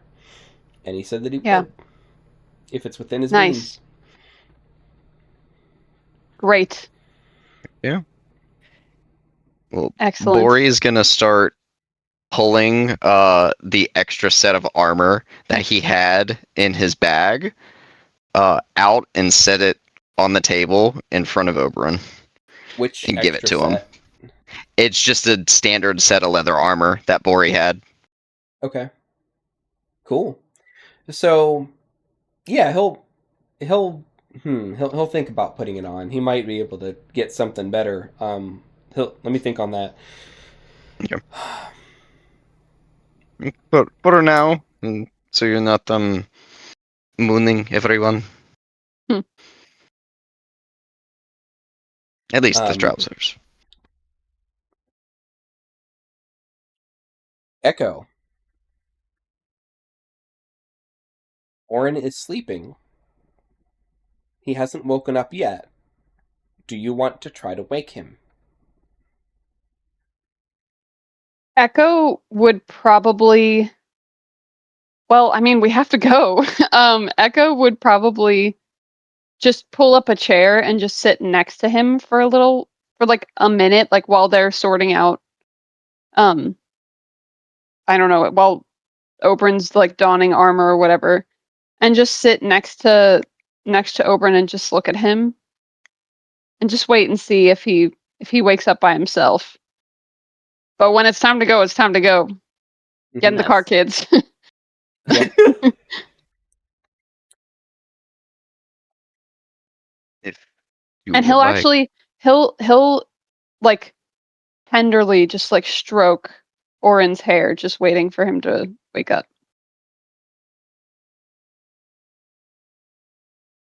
Okay. Roll me a comfort check. We'll see if you can reach through to him. Uh-oh. What would that be? Roll me Comforting. roll me a sleight of hand to see how gingerly and delicately you stroke his hair as his skin. Nat 1, you poke his eye out. 16. Who could have been a nat 1. It simply could have been. So, roll me 2d6.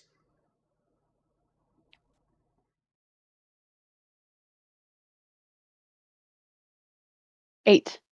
All right. So, the real question is, I'm going to meta for a second. And I usually don't do this, but would you guys rather wait the 8 minutes that it takes for him to wake up in this place, which is 24 minutes outside of this place, or would you rather go and not have him wake up here? Oh. I think we should wait. I think we can wait 24 minutes.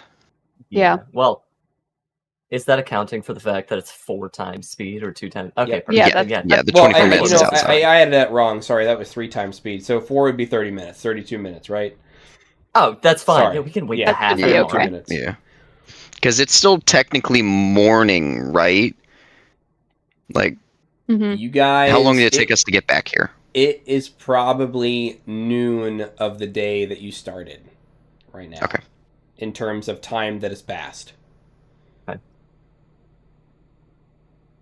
Honestly, I say to get back to town, we just vroom. Yeah. Wait. Get back to like town. Yeah, town. Yeah. Calgary. Whoa. Yes. Nice. Town. Oh, we should also out of game. We should make a pit stop though at What? Nasaria's Em- grave Nasaria's It was all Yes. Claire's. I'm sorry, it's great. Yeah. for Cool. Oberyn. No. So that's a good point. Yeah. He would, Yeah. Oberyn Yeah. would ask, "What happened? Where's Hey, Nasaria? I heard something about her being revived." here's something you could technically do. If you get Nasaria inside of Neotra's like cool runed sealed casket, then what you could do is you could basically try and preserve the body until we have a way to raise her. Just saying. I think that casket might be destroyed. Because I think it might have got caught in the explosion. It Yeah. was underground. Well, but we don't know now. Now It wasn't, Oberyn though. should You be guys- able to Probably gone. use. Oberyn should be able to use necromancy. Holy Right? crap. Oberyn, He's can you- he's free. He's free to. He's good to go. We can take him to the grave and see what he can do, and if not, then You will let me We can raise work her something out. personally. Take me to her. Echo, that's not. You're Evazil the only steps one that back. knows. Yeah.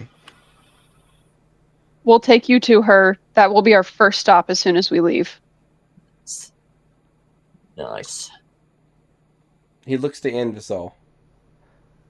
"I know enough that I'll need your help. But that shouldn't be a problem, should it? I can raise her, Damn but I shame. can't bring back her soul. But you and Oren did it before. I do what I can. And he like looks to this little rock. You've got one He's got use one left. left. Yes, you Yeah. do. At least Yes. currently. And he thinks to Sandusky. He does think to Sandusky. And you know what? Get it, Who boy. knows? Yeah, not him. So, Oberyn, It's a tough choice, isn't it? he's going to tell Oberyn the choice so he knows exactly how meaningful it is that he's going to be helping him. He'll hold it up. Neotra Siotra, do you know what this is? And she says, money. You know, maybe you and me are going to get along a lot better than I thought.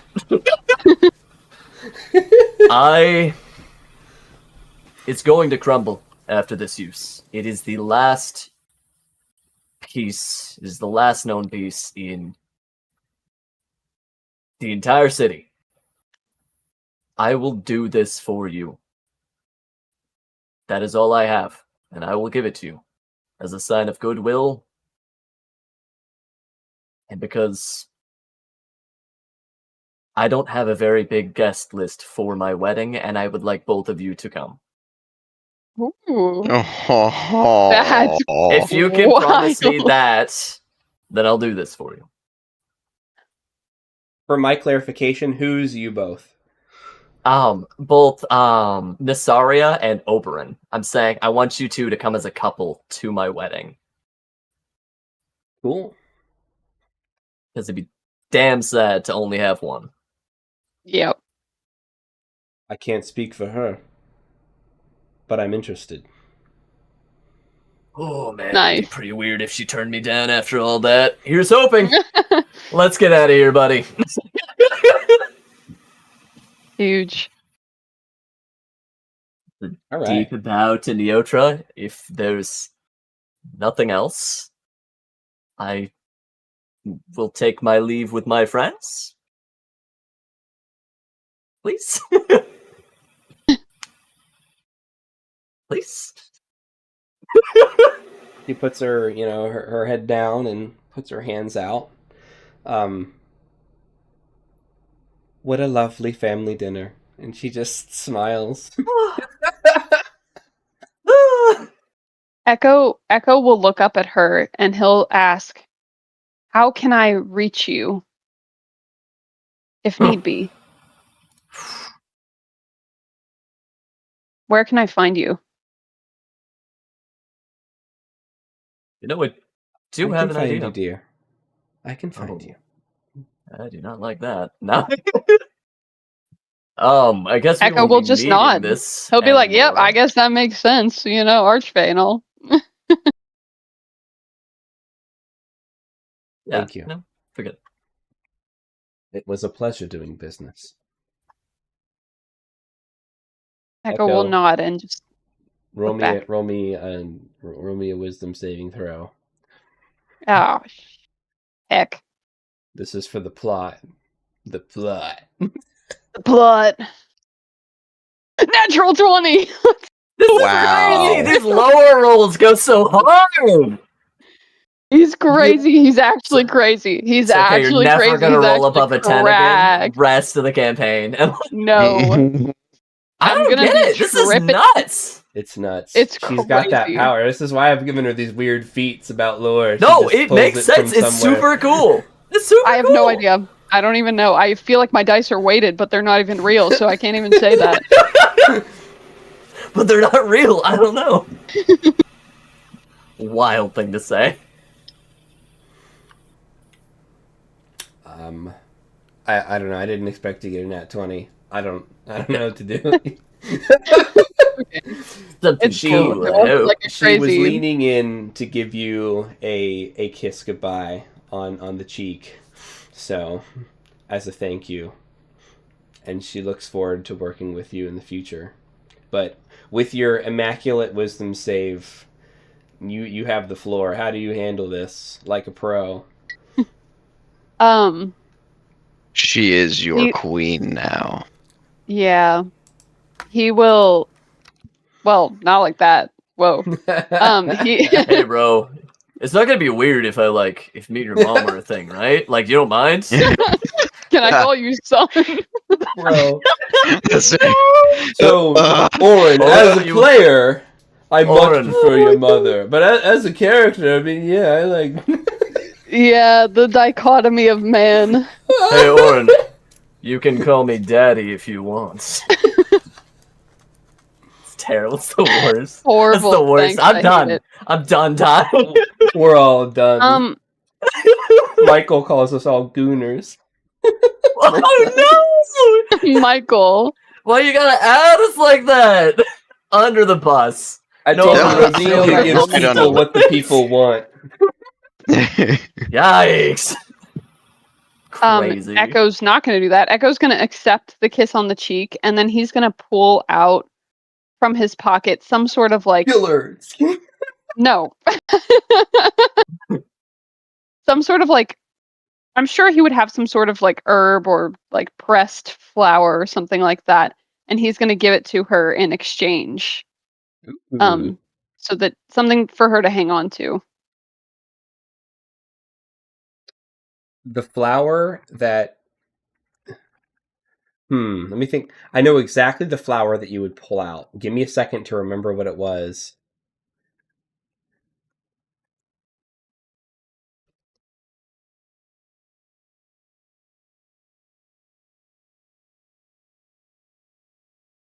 There was a time at the bottom of Lake Calvasarok when you had saw the father of a since orphaned fish known as Bloop. Do you remember Bloop? Because Bloop remembers How you. could I forget Bloop? Oh my god! Oh boy! You watched his Our father boy. get sucked into a blender of chaos. Yeah, Chaos I did. I remember and that very clearly. It Oh, was no. actually a very visceral moment. It was the moment that I think Echo like broke out of his first like, yeah, what's up, guys? It was that was the moment. Holy crap, you're right! I That was the forgot moment. about that! No! It was crazy. That was his like humanizing moment. And you reach back into your pouch, rummaging around for some, some type of flower to give her. And you stumble across your, few remaining flowers of that selection. This white flower that only grows near the burrow. And unfortunately, Echo, based on the memories that you have lost, you don't necessarily remember why this flower was so important to you, but you do remember that it is. And the feelings that you feel about this flower are unclear, but still very real. It is possibly one of the most meaningful things that you could give her if you choose to. There are also other herbs and spices and dried flowers that you could give her, but that's the first thing that you picked. It's a bittersweet moment. You know something's missing, but enough remains. I think not knowing like the true weight of the flower, but knowing it's important, Echo would give that to her as sort of like a thank you. Seems right. Here you go. This one I love probably. this one. I absolutely love this one. Thank you.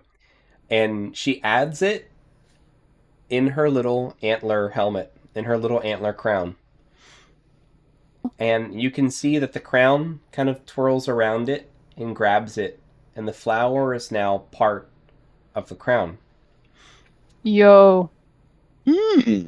I like that. You're not sure if it's an illusion or if it's the magic of the crown or her magic. But that's what happens. And at this I point in like that a time, lot. Orin wakes up. Echo will like. Well, actually, would Echo like hear him shuffling as he's having this interaction with Neotra, or like what would he be perceiving? You would hear a gasp. And just the first free breath that this man has had in a while. Yeah. Echo will like whip his head around and just look at him, just like making sure, just taking it all and making sure that it's all like real. He's actually okay. He's actually alive. He's actually in his separate body. Like making sure that it's Orin looking back. Yeah. Roll me a perception with advantage. You've been looking at this guy for a while now, lately. Yeah. Perception. 13. Somebody took the decency of covering him up. It's him. It's the same eyes that you stared into before you guys went to the bottom of Dreamlander. It's like you're resuming where you left off. And he looks back at you. You're unsure of what the look in his eyes means, but you can tell there's a lot of things going on in his head. He hasn't quite reacted yet, and he seems a little stunned, but he's there. And you can hear him say, "Echo, is it really you?" Echo will like lunge forward and just wrap his arms around Orin, trying not to like obviously suffocate him or whatever, of course, but just like burying his face in him, like just like doing what he couldn't before. Nice. Nice. Let us leave this place. And he just kind of shakes it off. Something's missing. I want to go home. And he just looks at you solemnly. Oh. Echo will sort of like pull back, release him, and he'll just nod, and he'll be like, "We've got vehicles waiting." He nods and he looks over and he sees Oberyn. And he just like grabs your hand. Is that me? No, it's Oberyn. And he just starts like patting himself. What color are my eyes? What color are my eyes? They're blue.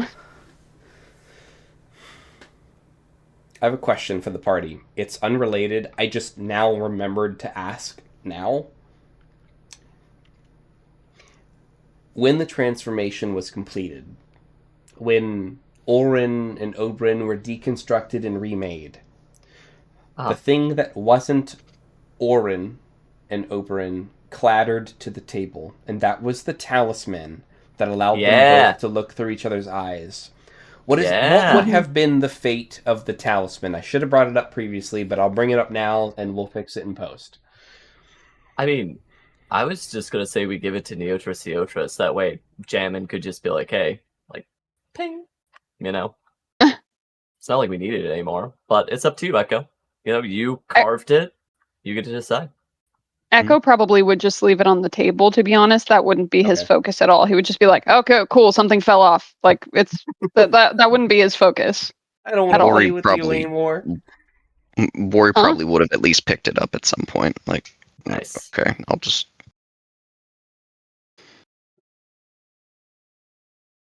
And just set it up, like, stand it up right on the table? Probably, yeah. Just, like, leave it set next to him. Cool. So, Orin says he wants to go. Oberyn says he needs to come with. Neotra is giving you leave to go. And the other two specialists, D'Artanius and the Lantern Thane, just kind of say, okay, you know, we didn't get exploded. We're gonna head back now. D'Artanius stops by Anvisal and he offers let's talk business. Slick taloned hand. Let's talk business real quick. And you can just see his tongue just waggle. Just there is nothing holding back his inhibition. I liked what I heard, and even more what I saw today. While I may not be the type for weddings, I'd love to stop by Calgully sometime. I hear big changes are on the horizon. And he just smiles this huge, wicked, evil grin. I look forward to our correspondence. Is there a way I can contact you and have a room prepared? Ooh. Yes. And he hands you... I have some ideas for a rather large project, and I could use a good carver. He hands you an envelope. Okay. Oh, good. I love strange envelope. And Vasel's just like, okay. Do you ponder the envelope? I mean, 100%. And Vasal just raises an eyebrow. It's skin and staples. Nice. Great. But it's an envelope. It is an eerily, nicely well put together envelope. It just happens to be made of skin. A skin envelope. I assume open it when I wish to call you. Yes. And try not to let them shoot me at the door. I make many wrong first impressions. Don't know why. And he just gives you like a very silly look. A very knowing look. Yes, well, my proclivities tend to rub most people the wrong way as well. I have a certain room, and project I have in mind. If you aren't busy in the near future, I could very much use your professional opinion and help. I look forward to coordinating with you, and I'll have a gift for when you decide to stop by. Look forward to it. And he gives you a deep bow. And he says, "Congratulations on your upcoming wedding. I bid you the best and farewell." And he takes his leave. Nice. Nice. Nice. Nice. I'm sorry, but I'm Alright. definitely inviting him back at some point. Not to the wedding, no. No. might make Oh yeah. Okay. Wrong He's impression self-aware at the wedding. enough to know he has no business being at a wedding. Definitely not. But I'm about to do some really shady stuff. There's still a lot of bodies. All right. Yikes. I think guys like Echo's moral flesh compass golems? is gone too, so you're Listen, right. You can go all ham. All I'm saying is, we haven't killed any large creatures, but we have the supplies to start making them. Right. Oh god, we're gonna start making flesh mounds. Yeah, flesh mounds, flesh golems, all sorts of good stuff. Pretty soon here, ghoul ogres. Uh, Yeah, it's gonna be a good time. Look forward to it. One last look on the table, and the table has been cleaned off. There are no more traces of what transpired on this table, as the table itself starts folding in on itself, and the chairs start retreating below the surface of the earth, as you can see now clearly, Echo, that the crown of creation brims to life, and was the source of this entire event. Wow. he grabs Sarah's crystal and Sarah, and he probably like puts her physical form on his shoulder for now, Peace. and then grabs the talisman that Oberyn and Orin were using.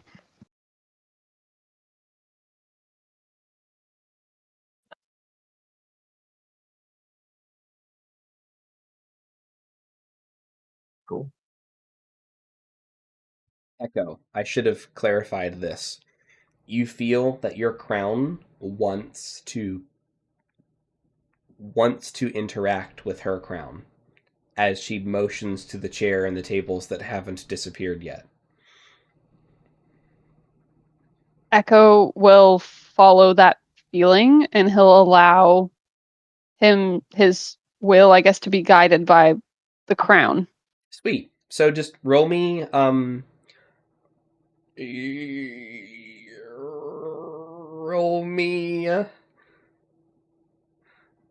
survival. Huh. Ranger 23. Nice. So as you watch the table and the chairs fall inward on themselves, you realize that they're falling inward on themselves in ways that you envisioned and imagined them. As you come to realize that the power that is taking these things away is coming from you and your crown. Nice. The crowns are working together. I love that. You working together. Right before they leave, Echo would look at Neotra and say, "I don't have to physically be wearing this, right?" If you intend to use its power, yes. Okay. But fate has already decided for us both. I intend to use its power, but can I take it off in the meantime when I'm not actively using it? Don't lose it. And she smiles. Nervously. Don't worry. So Might he'll not remove like what happens if you lose it. Keep it close. Oh. So That's a he'll good put it in response. the Oh, righty pack. Oh, interesting. Crikey. Orin just kind of like remembers, what are you talking about? And I will fill you in a in a little bit. okay, he's Don't worry, kind of boy. Yeah, So that's you valid. guys mount up on your steeds. Nice. And I mean, it's you five. So you've got 2 2-seaters and 1 1-seater, if I recall correctly. You have just what we need. It's a good time. Yeah. Nobody needs the sack treatment. So I guess who- we're Those Oberon's back riding with my. you know what? That's pretty fitting. So yeah, on this on the V8 Stallion Fey Hippogriff is Bori and Oberon, buddies. Anvizol's riding solo like boss. And on the love seat for 2 is our lovebirds, Echo and Orin. I love it. So, Anvizol, Hit me. this resurrection will be pretty straightforward. That's what The I like events to hear. that lead up to it, I don't foresee the need to really get into the details here. Is there anything that you all want or need to say or tell Missaria if you guys are to revive her at the cost of the remaining soul stone that you Our have? last chunk. I think Echo would just be letting her and Oberon have like their moment. That's...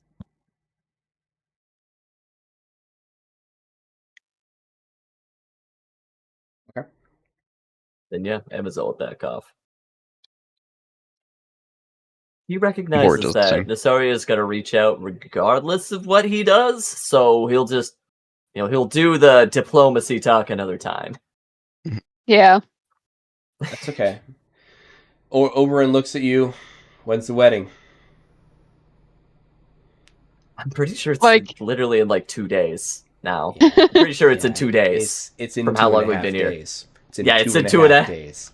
Yeah. Hey, Echo! How long until my wedding? With your quick in and out 15-minute trip to the woods with the boys. Right, Camping, right? right. I heard something about Yeah. camping. Did you guys get to go camping? It's in 2.5 days. You could say that.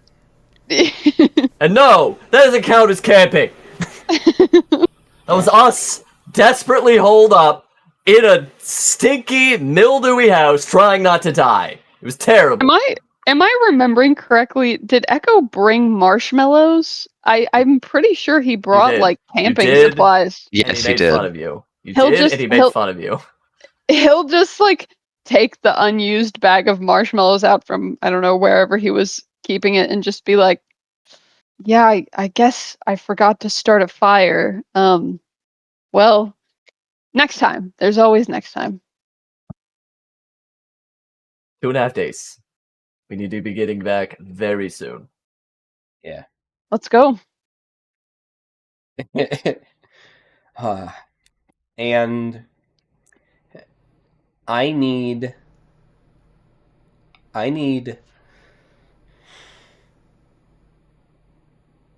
this is how I'm gonna end the session. You guys are gonna kill me. Oh no.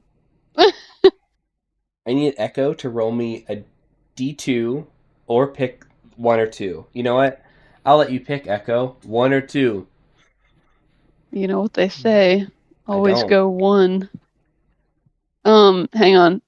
Would it be okay if I rolled? If you want, sure. Yeah, you can roll or pick. I feel better rolling.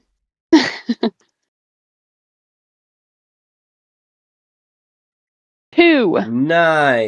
Nice. Okay. All right. 2's great. 2's great. Roll me 2 survival checks for getting home. Echo, please. Echo, I haven't asked you for anything in my One- life. Echo, please. One last chance. It was all. Echo, please. You're gonna go somewhere. I'll tell you that. Buddy, I need this from you right now. Echo, please. He couldn't possibly roll a natural 1. Okay. 19 for the first Day one. 1 is crispy. Nice. What about day 2? Okay. Okay, 10. We made it. We got Don't as low worry, as a we made 4. It was close. Close. Making me real nervous. Something happens on day 2. You guys successfully exit the forest. A lot of mixed up feelings in that crossing. Anvizol, there's a lot on your mind, most likely. You're out of second chances at this current point in time. Caught between plans and backup plans. While you're a great planner, you can't help but most likely, I won't speak for your character, feel a little vulnerable. And that's okay. Incredibly. Bori, a lot has unfolded, and more of it than you had hoped was tied to the Raven Queen. You can't help but remember that sword falling from the sky on your way in. And these visions of someone that, as it was described to you, surely looked like your mother, in tears and in armor. An echo, the memories of you taking Eridark's life, seeing his last visage before he exploded in fire and ash, most likely still haunt you. And on day 2, at the fire, Orin, who has been quiet this entire trip, looks up at you, Echo, and he says, "Through the talisman, I saw. I heard.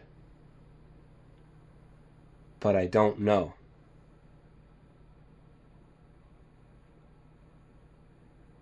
What happened to my father? What happened to Eridark?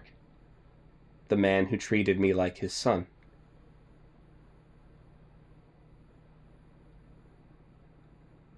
Echo will just answer him straight, and he'll just say, "We killed him."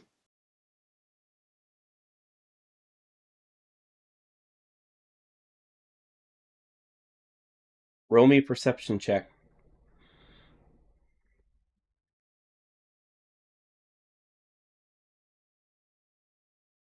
No sugarcoating. 8.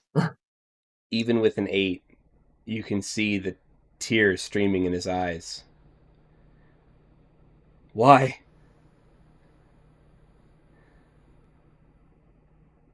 It was the only way to separate you and Oberyn. It was the closest thing I ever had to a parent.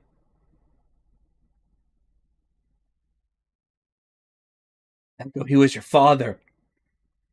You killed him! Echo is just gonna like search his soul again, and he just doesn't feel anything. He feels upset that Oberyn's upset. Like he doesn't want to see Orin upset. Mhm. But he just like he was your father, like just does not connect. And then he just like looks down and he furrows his brow, and then he looks back up.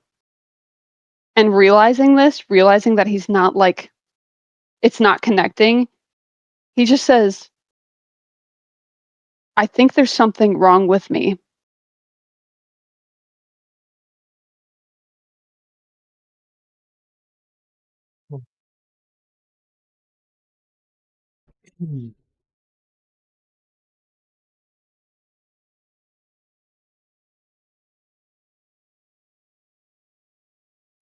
Roll me a persuasion.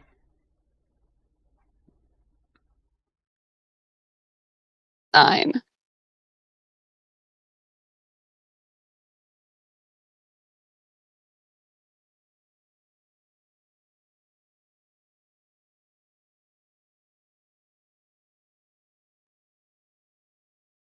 he just stews on just this unease, this tension, as he's just dwelling on who knows what.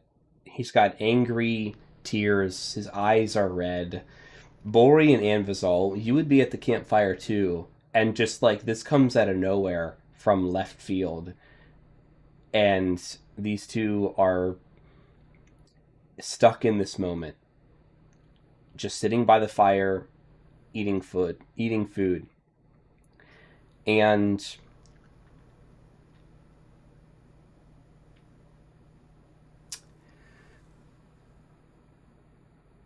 with a 13, he slaps you in the face and calls you a murderer. Oh shit. Oh! Hmm.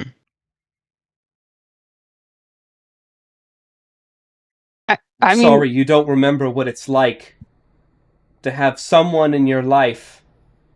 He wasn't perfect, but damn it, he frustrated me. He was enough.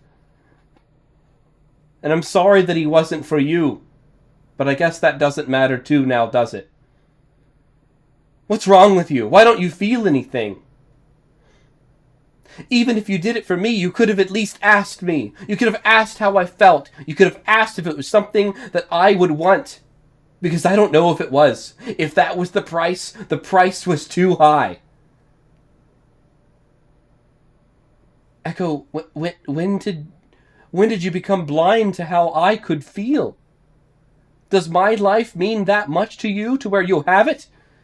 At any cost? At the tip of a blade? Echo, what's next? Who are you? Echo stands up, and he touches his face, he furrows his brow, and he sort of like almost stutters, and he goes, "That's great that you had a father figure to mourn. Good for you. I'm doing everything for you. This is what I sacrificed. And I understand that I wasn't able to consult you about it. But do you remember the situation we were in with Camaranthe? Do you remember what you did? Do you remember what I did? I am working with nothing here. I was in survival mode. I'm sorry I couldn't consult you on this. But I did what I thought was best. And I would literally give anything for you. So I'm sorry if that's not enough.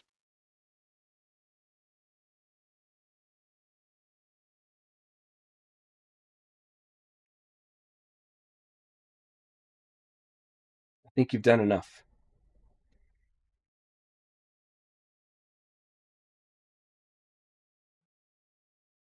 Thanks. Echo will just turn and he'll say, "Fine," and he'll just walk off into the woods. Whoa. Trouble in Paradise? Oh, yes. And that's where we're going to end the session. Oh, Lord. Unless Bori or Anvizal feel like getting in the middle of that one. Not on my life. No.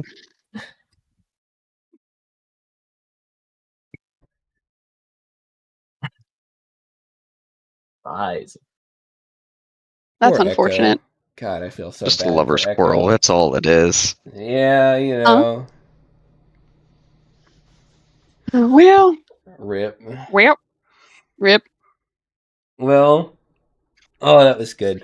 Well, Ooh. I was TwoHands, playing some people more fortunate than others, some less fortunate than others. Who was I playing with today? Hello, good evening, everyone. I was playing Anvizol Erlenor, local, backup guy. Yeah, human. Backup guy, wizard by trade. Backup Just human. hoping to get home. He's doing his best. Thank you for tuning in. This was nice. I am Joe. I was Bori, the second local backup guy. Thank you for joining. This was a wild ride. You know Yar. the meme of the guy doing the peace sign on the grave? That was you guys in a lot of ways, and a lot of times. Yeah. Yeah. Yeah. And hello, everyone. I'm Sharkbait. I was playing Sharkblade. Echo. Blade. I was Yeah. Sharkbait. Echo, the man, the myth, the legend, the front up man. The new We did it. Fae King, baby! What does it That's mean? right. Why was the story means so it's- long? This arc, it's endless. No, brother, this arc has ended. Crazy. Oh, I guess I should kill the stream. Goodbye, Goodbye. stream. Have a good night, Goodbye, everyone. But stream. please, Have a please stay sleep on the tight. line, Sweet my dreams. players. Stay on the Very well. line.